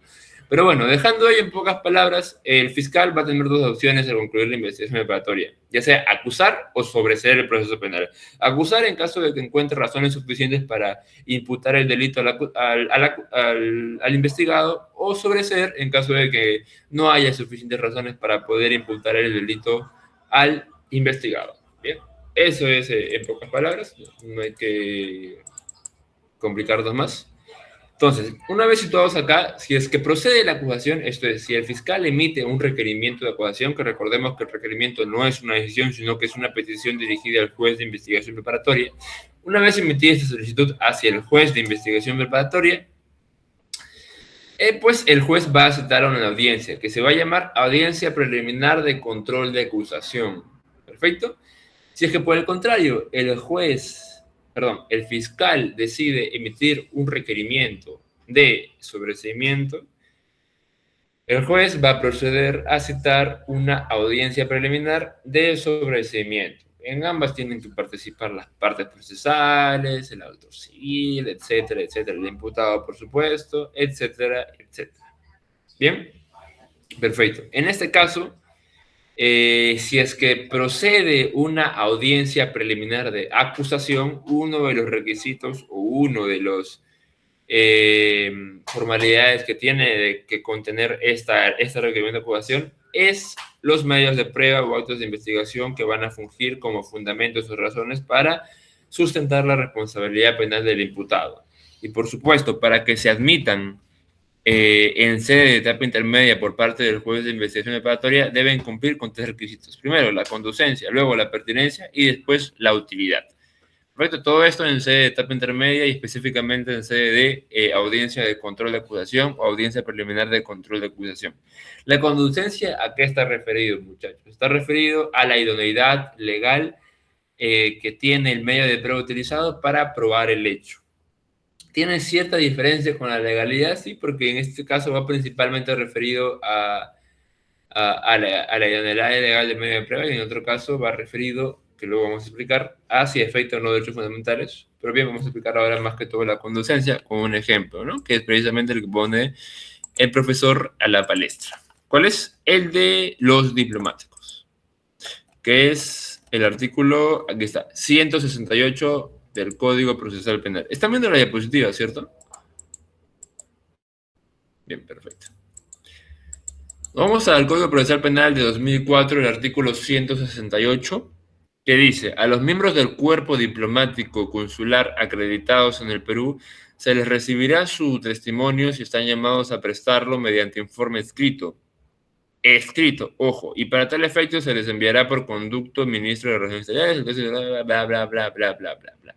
Habla acá de un informe escrito, por lo tanto, si se les requiere testificar oralmente, no va a tener idoneidad legal ese medio de prueba. ¿Por qué? Porque la ley, en específico el Código Procesal Penal de 2004, exige que ese testimonio se haga vía informe escrito. Por lo tanto, si se requiere, por ejemplo, por el fiscal, si el fiscal requiere o exige que se realice una testificación, un testimonio oral, no va a cumplir con el requisito de conducencia. Y por ende, el juez de investigación preparatoria en la audiencia preliminar va a rechazar simplemente o va a declarar inadmisible este medio de prueba. ¿Perfecto? Bien, déjame ver si me ha hablado. No, excelente. Ya.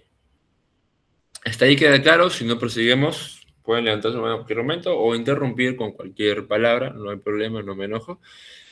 En cuanto al segundo requisito, es decir, la pertinencia, tiene que ver con si está vinculado o relacionado el acto de investigación solicitado o la prueba solicitada al juez con los hechos objeto del proceso penal. Esto es, los hechos que se pretenden probar, los hechos que van a contribuir a probar la responsabilidad penal del imputado. Por ejemplo, ¿no? Si es que hablamos de un delito de homicidio, en el cual quizá Antonio ha sido testigo del asesinato que ha ocasionado Ariana contra Justin, en ese caso, por supuesto, no se le va a llamar a declarar a un testigo que haya verificado unos hechos o que ni siquiera se encontraba en la escena del crimen en ese momento, ¿no? No va a ser pertinente para nada, no va a estar relacionado a los hechos, te puede declarar quizá de qué cocinó ese día, de cómo le fue en su trabajo, de si se peleó con su pareja, etcétera, etcétera, pero pues no te va a poder declarar acerca de los hechos controvertidos, ¿no? En ese caso, su testimonio va a ser totalmente impertinente. Por supuesto, el juez lo va a declarar inadmisible si es que el fiscal lo requiriese en su acusación, ¿verdad? Bien, perfecto. Hasta ahí. Entonces, tiene que estar relacionado, por supuesto, al homicidio, y por ello, el testimonio, por ejemplo, de Antonio, que sí observó, que sí presenció los hechos, estaría perfectamente relacionado al homicidio. Y que, por supuesto, por lo menos para mí, yo considero que pertinencia o utilidad como requisitos de la prueba están íntimamente ligados, en tanto que utilidad es un poco más específico y pertenencia más general. Vamos a ver ahora en el sentido de utilidad. La utilidad va referida a que el medio de prueba utilizado sea directamente idóneo para probar el hecho. En este caso, por supuesto, el testimonio de Antonio también cumpliría con el requisito de utilidad porque va a verificar que efectivamente se asesinó a Justin a partir de la puñalada que le realizó Ariana. ¿Y por qué? Porque en este caso, el medio de prueba, el testigo Antonio, presenció los hechos personalmente. En este caso estaríamos hablando de una prueba inicial o una prueba directa. Una prueba directa, por supuesto, ¿no? Porque presenció los hechos de manera inmediata, de manera personal. Un momento, disculpen.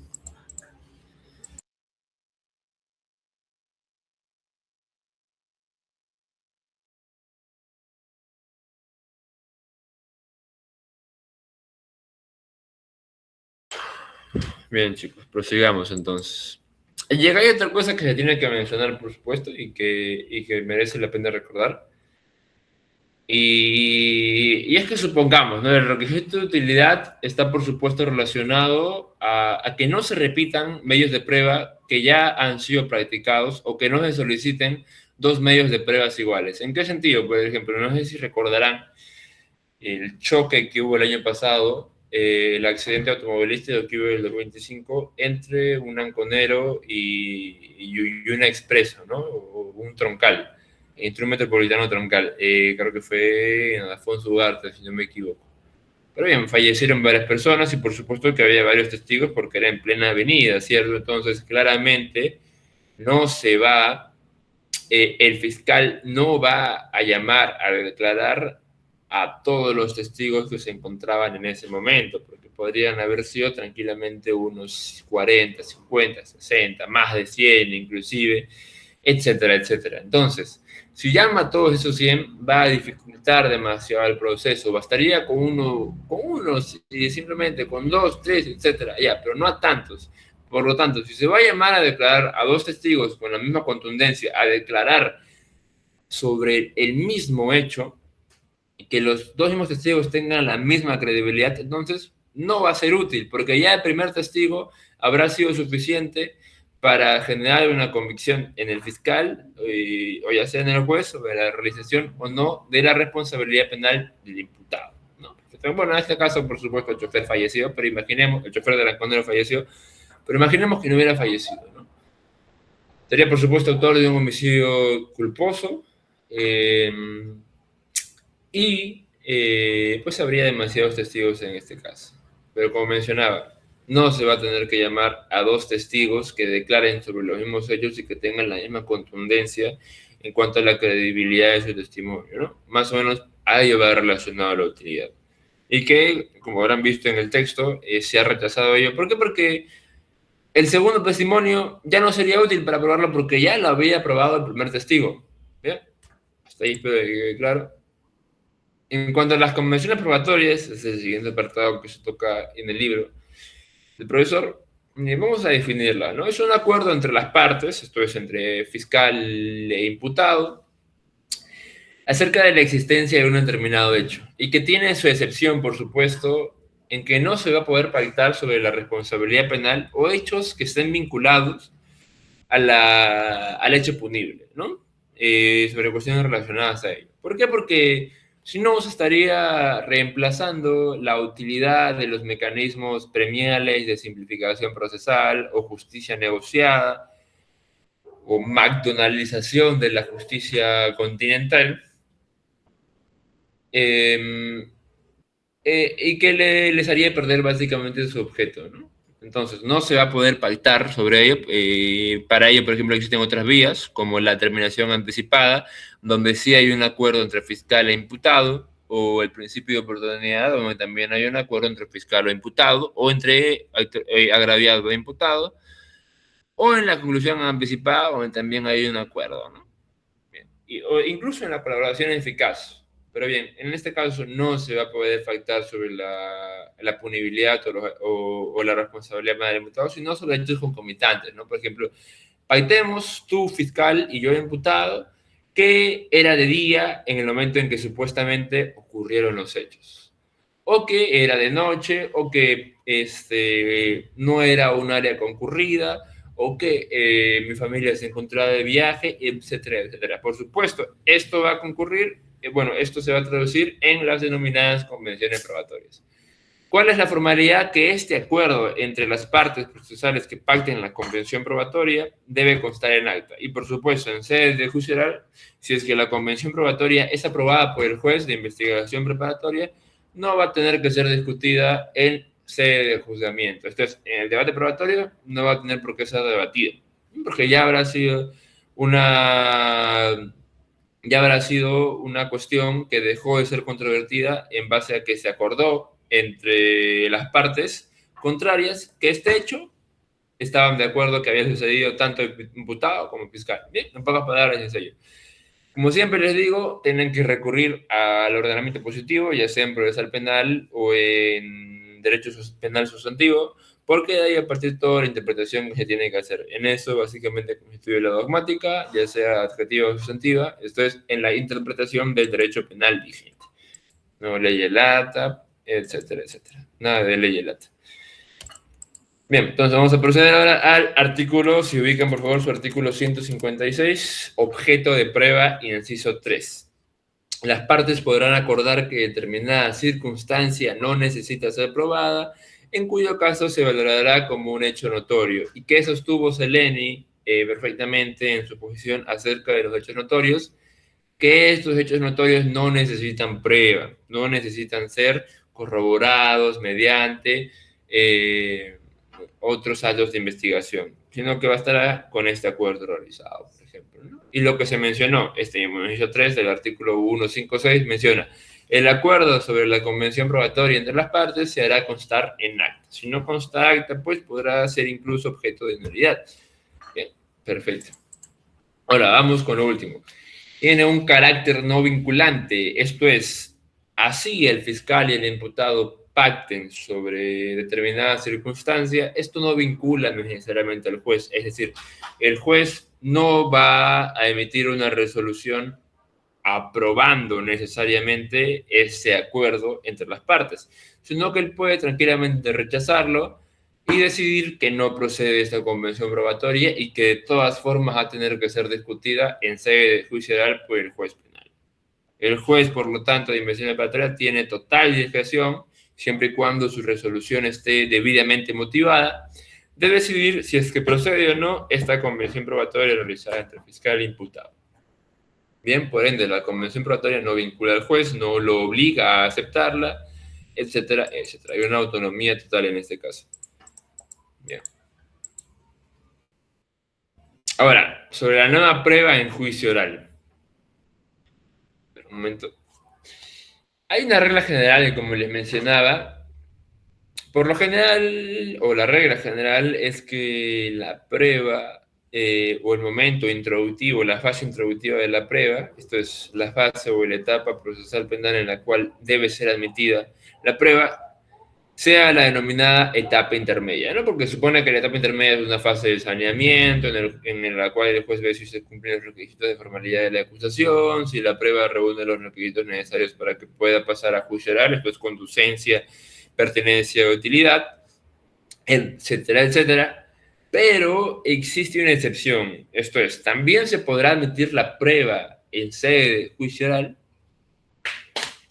si es que, además de reunir, por supuesto, la conducencia, pertinencia o utilidad, los medios de prueba que se propongan en juicio oral hayan sido conocidos con posterioridad a la audiencia de control de acusación. ¿Bien? Esto es, en pocas palabras, está relacionada bastante al principio de buena fe, porque es algo que no conocía el imputado, o en todo caso la parte que ofrezca la prueba y con posterioridad a la acusación. Pero es una excepción, por supuesto, siempre. Bien, entonces, si en etapa intermedia los requisitos son conducencia, pertinencia y utilidad, en sede de juicio oral, además de estos tres requisitos de la prueba, se tiene que reunir que los medios de prueba por parte de la parte que ofrece la prueba, ya sea el actor civil, el imputado y su abogado defensor o el fiscal, haya conocido esta prueba con posterioridad a la audiencia de control de acusación o audiencia preliminar de control de acusación. Bien, esto lo encontramos en qué artículo. Si pueden nuevamente revisar su código. Un momento.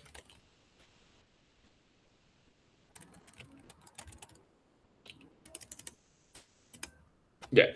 es el artículo 373, solicitud de prueba nueva. ¿Qué dice el inciso 1? Culminado el trámite anterior, esto es, culminada la instalación de la audiencia de juzgamiento en fase de juicio oral.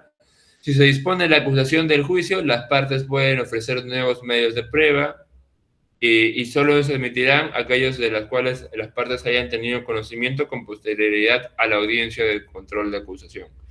Y acá hay otra cuestión que también menciona el profesor en su libro y en el texto derivado para su control en concreto, que es que de manera excepcional las partes podrán reiterar el ofrecimiento de medios de prueba inadmitidos en la audiencia de control, para lo cual se requiere especial argumentación de las partes y en base a lo cual el juez decidirá en el mismo acto previo traslado al pedido de las demás partes. Inciso 2 del artículo 373 del Código Procesal Penal. ¿Esto qué quiere decir? Que, por ejemplo, si el juez de investigación preparatoria rechazó injustificadamente un determinado medio de investigación porque consideró que no cumplía con alguno de los tres requisitos, por ejemplo, que no cumplía con la conducencia, o que no cumplía con la pertinencia, o que no cumplía con la utilidad, las demás partes procesales podrán requerir nuevamente un reexamen por parte del juez de investigación preparatoria, por parte del juez penal en este caso, esto es el juez encargado de la fase de juzgamiento, para que vea si efectivamente se cumplían o no estos tres requisitos. Y puede que el juez penal tenga otro criterio y para bien de la parte que ofreció la prueba, tenga bien admitir este medio de prueba y lo actúe en sede de juicio oral, ¿no? Pero bien, es nuevamente solamente la excepción, es un reexamen, etc. Diferenciamos, por supuesto, el reexamen de prueba a la solicitud de nueva prueba en juicio oral. Pero bien, están bastante relacionadas, de hecho. Ahora, pasemos al siguiente tema. Creo que acá se me borró la diapositiva, pero es la prueba indiciaria. ¿Alguno tiene idea de lo que es la prueba indiciaria? Y esto obedece, por supuesto, a otra clasificación que se hace en la doctrina sobre la prueba, que lo divide, y de hecho es una de las clasificaciones principales, ¿no? Esto es la división entre prueba directa y prueba indirecta, o también denominada indiciaria. La prueba directa va a ser, en pocas palabras, una prueba, valga la redundancia, que corrobore de forma inmediata la responsabilidad penal del imputado, ¿no? Por ejemplo, lo que había mencionado en el inicio, en el caso del homicidio de Sayustín, que había sido perpetrado por Ariana, Antonio había presenciado directamente, porque era vecino de Justín, estos hechos. En este caso, si lo presenció inmediatamente, si presenció que efectivamente Ariana con un cuchillo había apuñalado a Justín, entonces Antonio será un medio de prueba, en este caso, directo, ¿no? Se tratará de una prueba directa porque podrá declarar directamente sobre los hechos cometidos. Pero si, por ejemplo, ¿qué pasará si Antonio no vio directamente estos hechos, no los presenció de manera personal, inmediata, sino que solamente vio cómo es que Ariana salía con un cuchillo de la casa de Justín, nada más, pero no vio que salió, pero no vio directamente los apuñalamientos. Bien, en este caso se tratará, por supuesto, de una prueba indirecta o indiciaria, porque el mero hecho de que salga una persona con un cuchillo de la casa de otra persona no quiere decir automáticamente que ésta lo haya matado, porque bien puede ser que quizá haya actuado en legítima defensa de otra persona, pero no es una prueba directa, ¿no? Bien. Diferencia entre una y otra es para muchos una mera distinción cuantitativa, en tanto que una se aleja más del objeto a probar y otra está de manera inmediata, ¿no? Por ejemplo. Básicamente lo que les mencionaba. Y acá otra cosa que mencionar, por supuesto. A ver, disculpen. La prueba indiciaria se va a estructurar en tres presupuestos. Bueno, acá no he hecho una diapositiva, pero vamos a escribirlo aquí. Primero, son tres elementos de la prueba indiciaria. Primero, el indicio. Segundo, el nexo. Y tercero, el hecho indicado.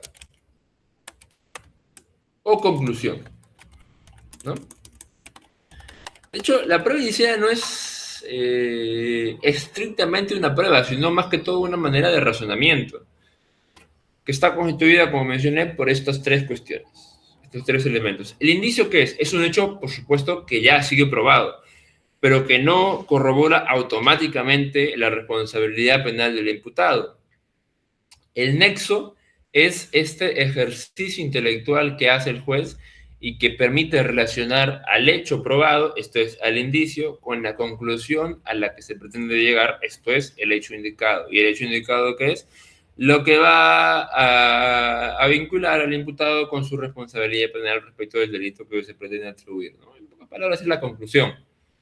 En acá pongamos un ejemplo. Si, por ejemplo, hablando del delito de lavado de activos, ¿no?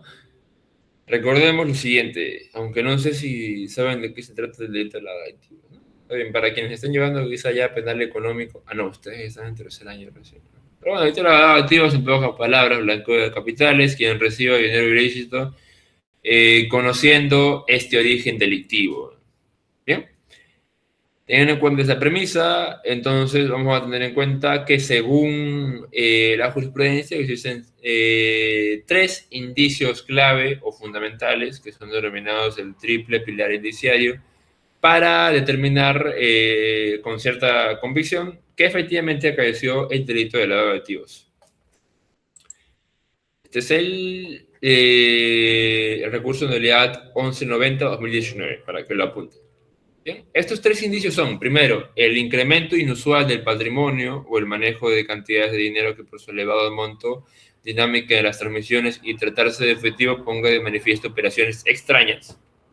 Segundo, la inexistencia de negocios ilícitos que justifiquen el incremento patrimonial. Y tercero, la constatación de algún vínculo o conexión con actividades de tráfico ilícito de drogas o con personas o grupos relacionados. Bien, supongamos el siguiente caso, entonces. Vamos a ver quién está presente. Ya, supongamos, Siegfried y Liam son hermanos. ¿Bien?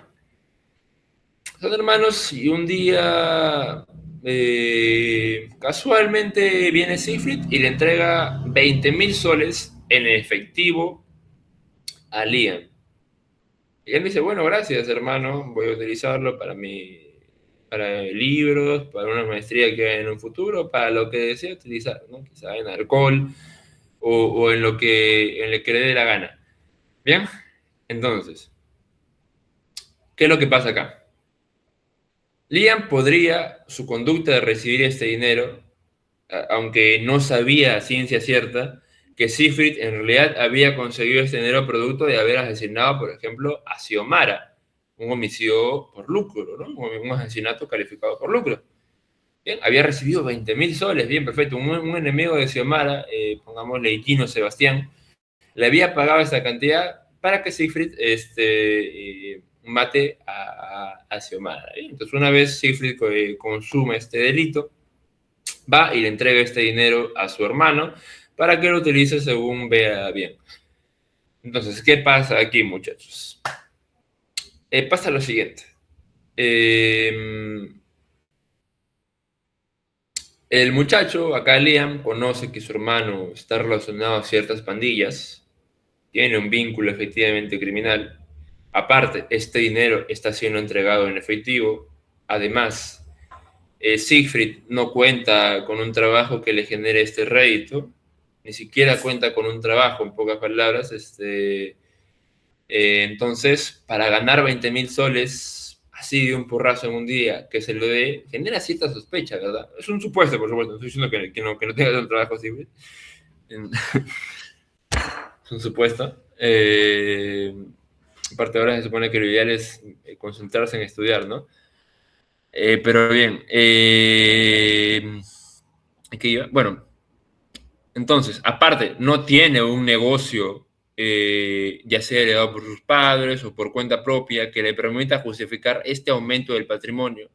Entonces, yo creo que la Fiscalía tendría suficientes razones para poder aperturar investigación e incluso acusar, ¿no? ¿Por qué? Porque, por supuesto, se cumplen estos tres indicios que la Fiscalía ya ha aprobado. Primero, el incremento inusual del patrimonio por parte, en este caso, de Liam, ya que de la nada procede a tener, ¿qué? Procede a tener 20.000 soles, cuando es que, por ejemplo, él solamente trabaja en Tambo y percibe unos 500 soles mensuales por concepto de su trabajo a medio tiempo, ¿no? Part-time. Ya, hasta ahí tenemos un incremento inusual de patrimonio. Luego, hay una inexistencia de negocios ilícitos que justifiquen el incremento patrimonial o las transmisiones dinerarias. Claro, solamente cuenta con ese trabajo de Tambo, entonces, ¿de dónde va a justificar que ha conseguido 20.000 soles y encima en efectivo? Bien. Y tercero, la constatación de algún vínculo o conexión con actividades de tráfico ilícito de drogas o con personas o grupos relacionados con las mismas. En este caso está en general relacionado a otros delitos, ya sea delito de drogas o homicidios, etc. Está relacionado en este caso con una persona que está vinculada a una pandilla, que además de, por ejemplo, traficar drogas, también se puede dedicar al sicariato, etc. ¿A quién está vinculado? Por supuesto, a su hermano Siegfried. Bien, en ese caso, por supuesto, este vínculo delictivo o este vínculo con personas que están relacionadas al AMPA también se cumple. Por ende, si concurren estos 3 pedales indiciarios, el fiscal va a tener unos 3 hechos ya probados que van a permitir concluir el hecho indicado. Esto es que efectivamente, al recibir este dinero de origen ilícito, Liam ha consumado, ha ejecutado, ha realizado un delito de lavado de activos, descrito o prescrito en el decreto legislativo 1106. Bien, son 3 hechos probados que por sí mismos, o incluso valorados en sí, no prueban directamente que Siegfried que Liam haya consumado el delito de lavado de activos. Sin embargo, que unidos y valorados, y luego de haberse pensado y razonado, llegan a la siguiente conclusión. Esto es que efectivamente recibió este dinero a sabiendas de que era de origen delictivo. Por ende, efectivamente, consumó el delito de lavado de activos. Bien, entonces, es ello, básicamente, muchachos. ¿Cuál es la estructura, nuevamente, de ello? Primero, indicio. Segundo, nexo. ¿El indicio cuál lo constituye? El hecho del vínculo con personas que cometen delitos. Luego, también, el hecho de que haya un incremento inusual en el patrimonio de Liam, y también, por supuesto, el hecho de que no cuente con negocios lícitos, sino que solamente que permitan justificar este aumento patrimonial, sino que solamente, por ejemplo, trabaje en Tambo, ¿bien? Con una percepción patrimonial mensual de 500 soles, ¿bien? Entonces, estos indicios probados, que son hechos probados, porque los indicios solamente pueden ser hechos probados, van a permitir llegar a la conclusión a través de un razonamiento intelectivo que constituye el nexo, van a permitir llegar a la conclusión, esto es el hecho indicado, de que Liam consumó el delito de lavado de activos. Entonces, esos son los 3 elementos de la prueba indiciaria, y por lo tanto no se puede decir que indicio es lo mismo que prueba indiciaria, sino que solamente es un elemento del otro. Entonces, hasta ahí, espero que esté más o menos quedando claro. Una mano levantada, Siegfried. Ajá.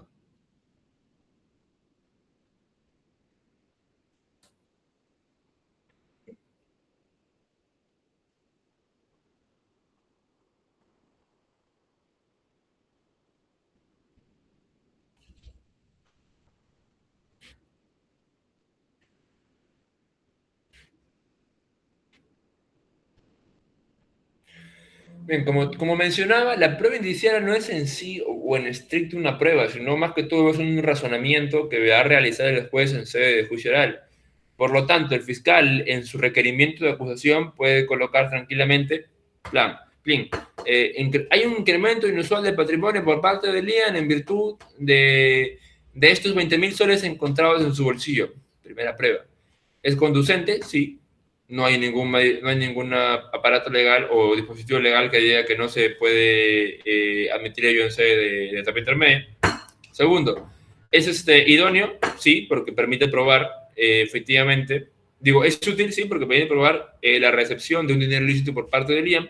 Y tercero, es pertinente, sí, porque está relacionado al delito de lavado de activos, en tanto que se vincula a la recepción nuevamente por parte de Liam de este dinero, ¿no? Entonces, se admite igual por desigual, mejor dicho, se admite igualmente esta cuestión, y la prueba indiciaria es más que todo una situación de razonamiento que va a realizar el juez. No es en sí una prueba, no tienes que, por supuesto, el fiscal tiene que fundamentar cómo es que esto se relaciona al hecho, y ello lo va a hacer a partir de un razonamiento.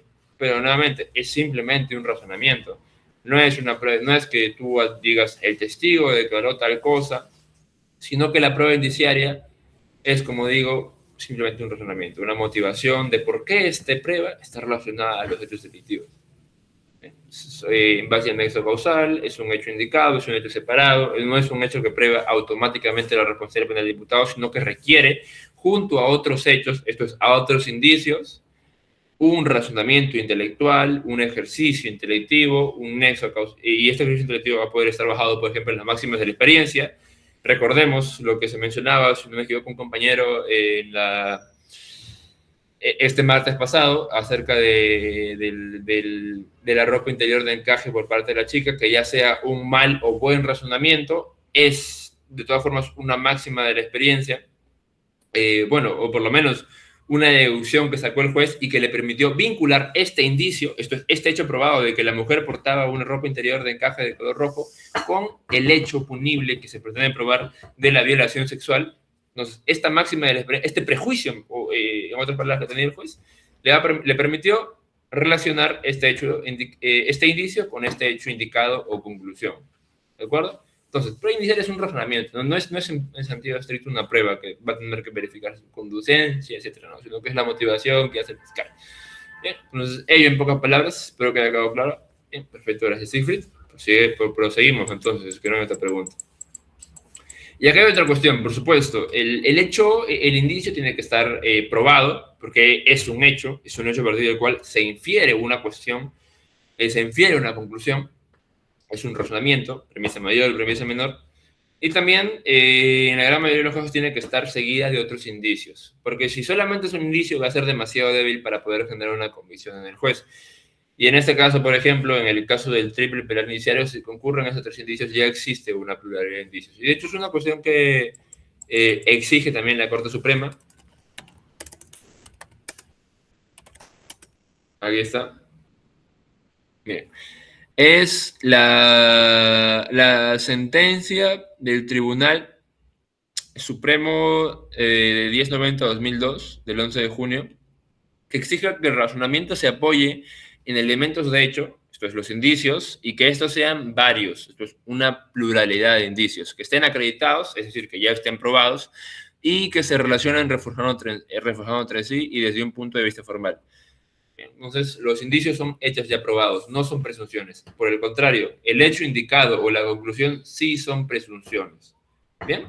Son presunciones judiciales que se logran a partir de indicios, son hechos que son hechos que ya están probados. Esa es la estructura de la prueba indiciaria. Espero que haya quedado más o menos claro con los ejemplos.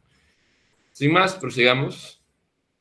Prueba prohibida, y con esto culminamos, si no me equivoco. Sí. La prueba informática no tiene que ver.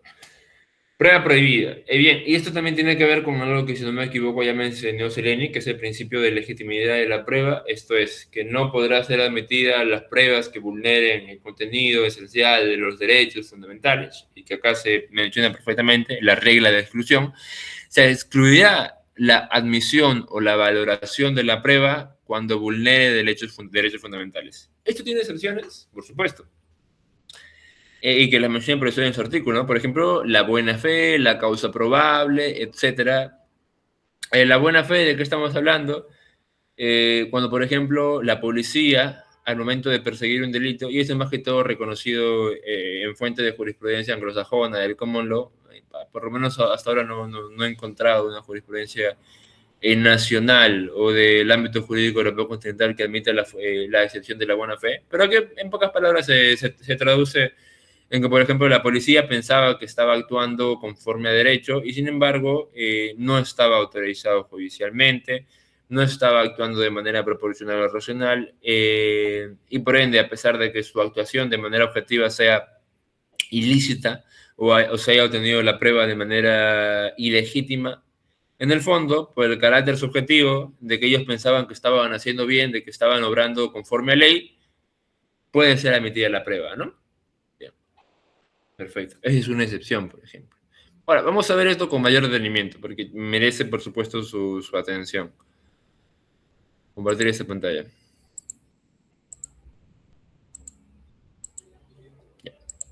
Aquí hay que hacer una diferencia. Hay unos conceptos clave para entender la prueba ilícita o prueba prohibida. Como se mencionaba, prueba ilícita es cuando se viola derechos fundamentales, principios o garantías, limitación, que es la limitación ilegítima o que es una limitación ilegítima. Eso es la prueba ilícita o prueba prohibida. ¿Por qué? Porque hay otra limitación o restricción que sí es legítima. Porque si nos vamos al Código Procesal Penal,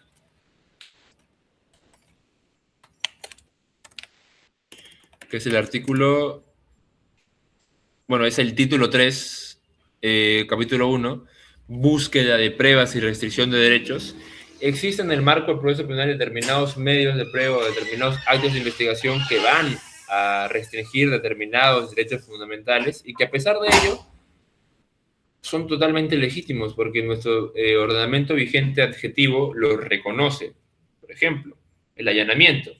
¿Qué derecho fundamental reconocido en nuestra Constitución vulnera el allanamiento? La propiedad. Y sin embargo, se permite ello siempre y cuando cumpla con ciertos requisitos. Por ejemplo, que exista una orden judicial. Y en este caso, de acuerdo a una ley que algunos denominan ley pro crimen, también que haya presencia del abogado defensor, ¿no? Y que de hecho puede haber una investigación sobre ello, me refiero a una investigación en el plano académico por parte de quienes todavía no hayan elegido un tema, y que es muy interesantísimo saber que el allanamiento, ¿no? Si están a favor o no de esta ley denominada ley pro crimen, sobre la presencia del abogado defensor del imputado cuando se requiere este medio de allanamiento, etcétera. También existe otra medida restrictiva de derechos, que sin embargo no es una prueba prohibida, por ejemplo, siempre y cuando se cumplan con sus requisitos formales. Por ejemplo, el levantamiento del secreto bancario, por ejemplo, el levantamiento del secreto de comunicaciones, etcétera, etcétera. ¿Contra qué vulnera el levantamiento del secreto de las comunicaciones? Contra el derecho a la intimidad, contra el derecho a la inviolabilidad de las comunicaciones. Bien. Entonces, a pesar de que se restrinja ello, se permite su incoación en virtud, por ejemplo, de que hay un fin constitucional también reconocido que es la persecución del delito. Aunque está reconocido en la Constitución, no me acuerdo muy bien qué artículo es, pero efectivamente está reconocido, si no me equivoco, en el apartado del Ministerio Público, bueno, que regula la actuación del Ministerio Público. Perfecto, entonces hay que diferenciar eso, ¿no? Hay dos tipos de pruebas que restringen derechos fundamentales. Uno es la prueba previa y otro es la prueba que limita derechos pero de manera legítima. La búsqueda restrictiva, la búsqueda de pruebas que restringe derechos fundamentales. Pero de manera legítima, por supuesto, ¿no? Lo que mencioné, allanamiento, levantamiento de secreto bancario, levantamiento de secreto de comunicaciones, las escuchas también, etcétera, etcétera. ¿Sí? Perfecto. Segundo, previo irregular. Esto lo vamos a dejar, no es tan relevante para el control. De hecho, algunos incluso mencionan que previo irregular también entra dentro del concepto de prueba prohibida. Pero no quiero complicarlo más. Exclusión de la prueba, lo que les había mencionado, por haberse violado garantías, principios, derechos fundamentales, y prueba legítima por restricción de derechos, lo que ya les mencioné. Allanamiento, levantamiento del secreto bancario, de las comunicaciones, etc.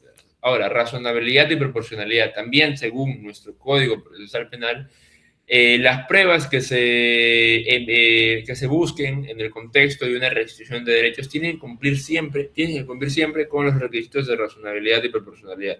Razonabilidad quiere decir que la medida limitativa de derechos debe ir dirigida a cumplir un fin constitucional y que la mayoría lo va a cumplir porque este fin constitucional, ¿cuál es? La persecución del delito, que está reconocida por nuestra Constitución. Bien. La proporcionalidad, por otro lado, quiere decir que la medida limitativa debe ser idónea, necesaria y proporcional en el sentido estricto, y que muchos, si es que han llevado con el profesor Sosa, que es un curso que recomiendo bastante, derechos fundamentales, y llevarlo con este profesor en específico, porque se ve full test de ponderación, test de proporcionalidad, en su cátedra, y se enseña bastante bien. Entonces, fue una muy buena opción si es que llevaron con él. Bueno, Grandés también es una buena opción, pero creo que Sosa lo enfoca más en el test de proporcionalidad. Pero incluso esto sirve también en el proceso penal para las medidas limitadas de derechos, para las medidas cautelares, etcétera, etcétera, entre otros. ¿Bien? Entonces, estos dos requisitos se tienen que cumplir para que se pueda tomar por buena una medida limitativa de derechos y que no se excluya como prueba prohibida, ¿no? Bueno, aquí está testimonalidad, etcétera. Aquí un caso se había obtenido un correo por parte del empleador sin autorización judicial. Esto es, se violó la intimidad del empleado porque el empleador consiguió este correo y sin embargo aún así se pudo utilizar en juicio a pesar de haber vulnerado derechos fundamentales de la intimidad. Entonces, acá hay claramente una excepción, en virtud de que sí fue una medida proporcional tomada por parte del imputado. Por cuestiones de tiempo no lo voy a leer a fondo, pero ahí tienen el recurso de nulidad para que le tomen una revisión. Pero sí hay excepciones a la prueba prohibida, como pueden ver. Por ejemplo, cuando fue proporcional, a pesar de que haya sido obtenida, por ejemplo, sin autorización judicial respectiva. Acá hay otra cuestión. Prueba derivada de prueba ilícita es también ilícita. Esto está relacionado a lo que menciona el concepto que menciona el profesor en su texto de el árbol venenoso. Es decir, que la prueba obtenida con violación de derechos fundamentales contamina a la prueba que se deriva de ella. Recurso de nulidad 1569-2013. Nacional, Lima, Fundamento Jurídico 10. La ilegitimidad constitucional de la entrada y registro domiciliario determina que lo que se dice incautado, prueba originaria, y las pericias realizadas sobre particular, prueba derivada, no sea utilizable. Esto es, concurre la regla de exclusión. ¿Perfecto, muchachos? Bien. Básicamente en este caso, ¿qué sucedió? Lo siguiente. Se había tenido cierta sospecha, quién sabe, razonable o no, pero a fin de cuentas, sin autorización judicial, de que dentro de la casa yo qué sé, de Josué, había drogas. ¿Sí? Había drogas. Entonces, entra la policía, allana la casa sin autorización judicial y encuentra determinadas pruebas de que efectivamente había drogas adentro. Bueno, no de que efectivamente, pero de que había ciertas sustancias, de que había ciertos psicotrópicos sospechosos. Entonces, ¿qué es lo que procede luego a hacer? Lo mandan a la sede de química forense y en el laboratorio lo analizan si es que efectivamente se trata de drogas, por ejemplo, de pasta básica de cocaína, de marihuana, de heroína o de otros complementos que sean prohibidos legalmente. ¿Bien?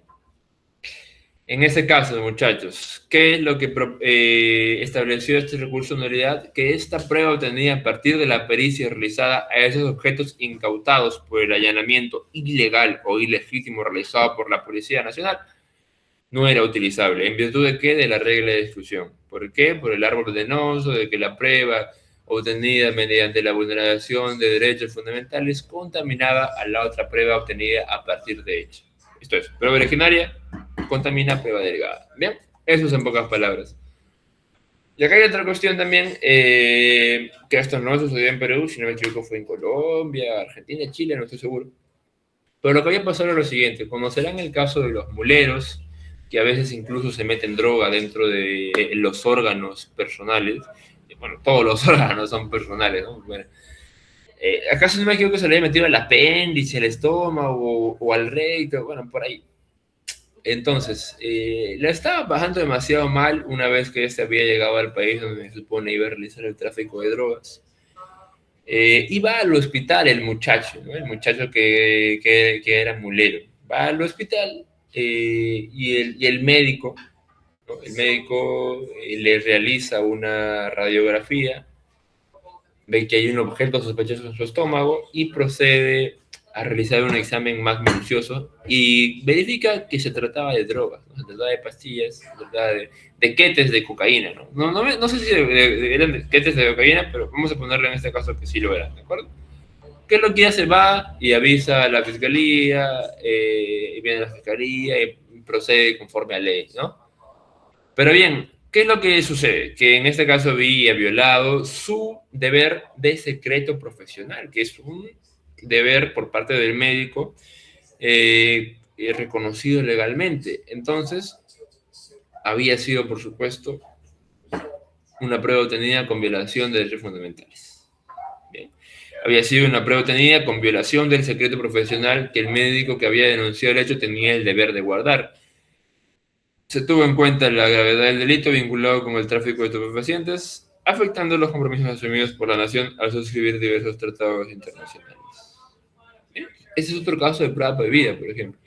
Pero creo, acá no les voy a asegurar, creo que en última instancia la Corte Suprema del referido país decidió que sí se podía actuar esa prueba, por la gravedad del delito, que era el tráfico ilícito de drogas, ¿no? Sí, creo que sí. Como dice acá. Por mayoría, el tribunal revocó la sentencia que había absuelto al imputado. Bien, es nuevamente otra excepción, que tiene en cuenta, ¿qué cosa? La gravedad del delito. Bueno, examen genético, ya, acá ya no hay nada más que ver en realidad. ¿Hay alguna pregunta hasta ahí, muchachos? Porque creo que eso es todo por ahora. Sí, eso es todo para el control de esta semana, que creo que Cesarín y yo ya le hemos dado las fijas. Sí. Una pregunta, muchachos.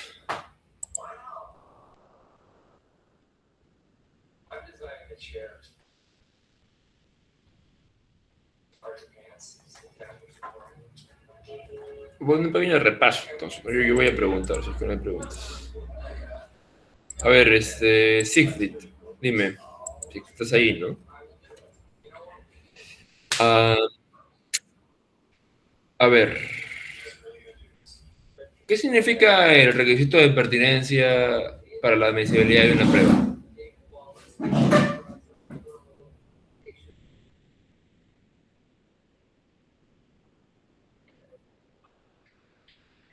Ya, ya es que está relacionada, sí, sí, correspondencia, bien. ¿Y en qué se diferencia la fase introductiva o actividad introductiva de la actividad valoratoria de la prueba?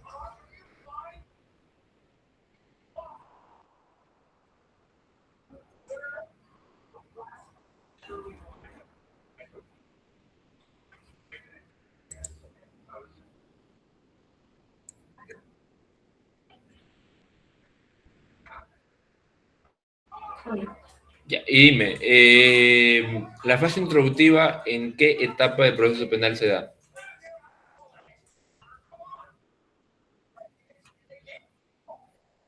¿Y hay una excepción a ello? ¿También se puede introducir pruebas en sede de juicio oral o no?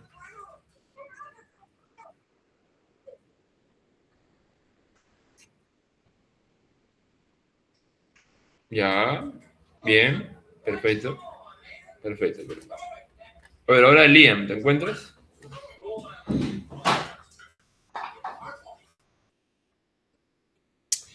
Dime Liam, si es que te encuentras, ¿no? El acuerdo entre fiscal e imputado acerca de la existencia efectiva de un hecho, denominado, por ejemplo, convención probatoria, hace que el juez tenga que aceptar necesariamente este acuerdo en virtud, por ejemplo, del principio dispositivo del derecho procesal, o no. O el juez se puede negar a aceptar este acuerdo.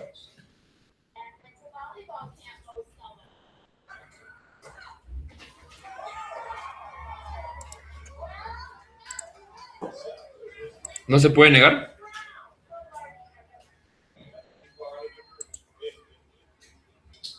No, vaya, bien, perfecto. ¿Y este acuerdo debe constar en acta o simplemente verbalmente ya? El juez en todo caso siempre va a tener que fundamentar, ¿no? Siempre va a tener que fundamentar su rechazo. Ya, está ahí bien. Ya, ¿cuál es la audiencia, Liam? ¿Cómo se denomina la audiencia en la cual se admiten los medios de prueba? Que tiene lugar en la etapa intermedia, por supuesto, ¿no?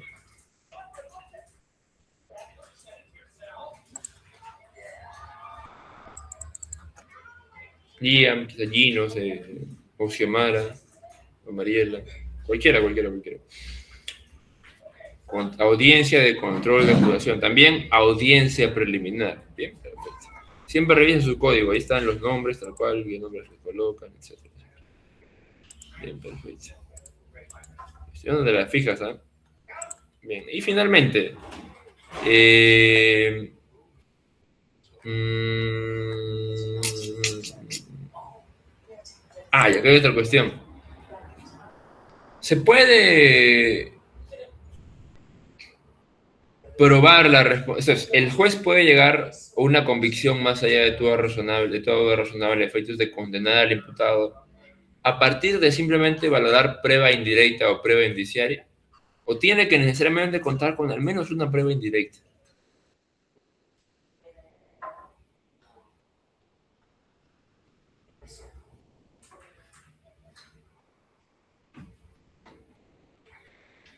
Gabriela, Gino.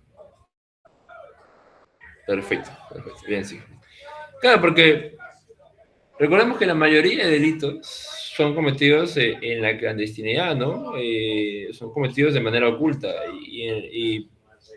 Y si es que no hay un colaborador eficaz que declare directamente sobre lo que presenció, van a tener que ser probados a partir de la prueba indiciaria. Por ejemplo, los delitos de corrupción de funcionarios, pongamos de ejemplo el delito de colusión, a partir del cual el funcionario público se colude con un particular, con una empresa, para que gane un concurso de licitaciones, un concurso estatal, para que brinde un servicio y gane este dinero y defrauden al Estado, etcétera, etcétera. ¿No? Este acuerdo sucede en la clandestinidad, sucede, por ejemplo, en la casa, bueno, sucede en un bar, sucede escondidos del público. Claro, también hay que ser baboso, ¿no? Como acá el compañero, bueno, el presidente, bueno, el expresidente José Gerí, que se reunía con este funcionario de China, un chief o bueno, no me acuerdo dónde se reunía.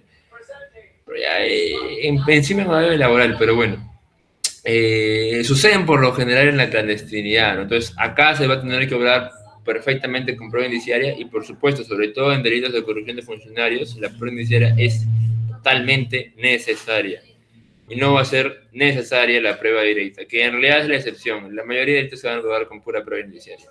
No hay manera de llegar sino a una responsabilidad penal del imputado, si es que no vamos a basar simplemente en una declaración directa de un testigo que presenció de manera personal los hechos, ¿no? Perfecto. Como dice Gino, sí puede generar convicción para imputar la consumación. Esto sí se cumple. Perfecto. Una pluralidad. ¿Cuáles son esos requisitos, por ejemplo? Pluralidad de indicios, que estén acreditados, por supuesto, porque los indicios son hechos probados, entre otros. Ahora, indicios y prueba indiciaria es lo mismo, concomitancia, bien. Indicios y prueba indiciaria es lo mismo. No, ¿cuál es la diferencia? Bien, el asesoramiento y prueba indiciaria es en sí el razonamiento en total, el razonamiento jurídico. Perfecto. A ver qué dice, no es lo mismo, porque la prueba indiciaria nace. Exacto. La prueba indiciaria es así todo. El indicio es el hecho probado. El indicio es el hecho probado, que conforma a lo cual, si se le asume el nexo, llega a una conclusión que es el hecho indicado. O presunción judicial. También, por supuesto, la prueba indiciaria se le denomina presunción judicial, ¿no? Bien. Marque la alternativa o con el enunciado correcto. Ya, lo que le mencionaba. Toda prueba obtenida con limitación o restricción de derechos fundamentales se debe excluir o puede ser valorada. ¿Cuáles son las excepciones?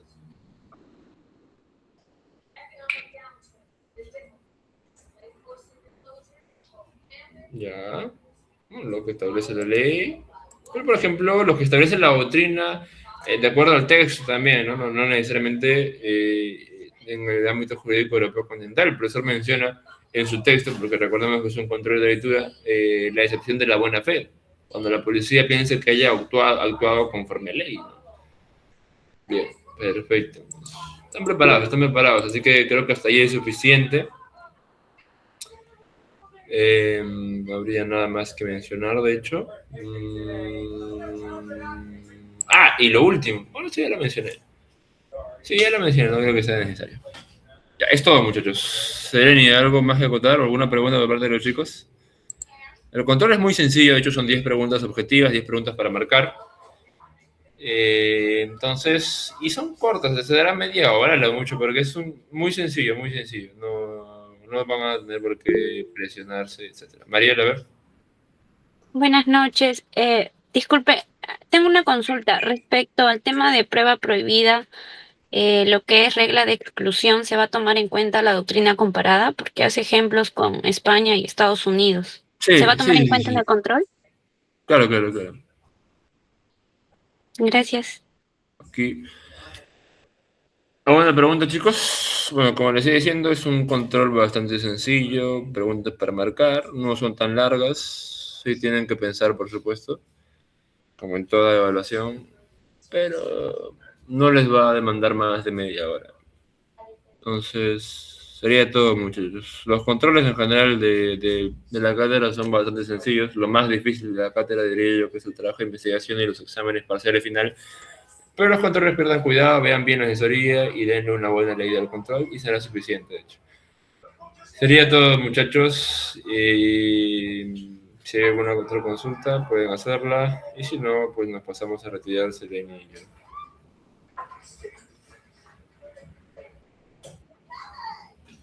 Sí, sí se van a pasar. Selene, ¿vas a pasar diapositivas tú? Sí, voy a pasar. ¿Sí?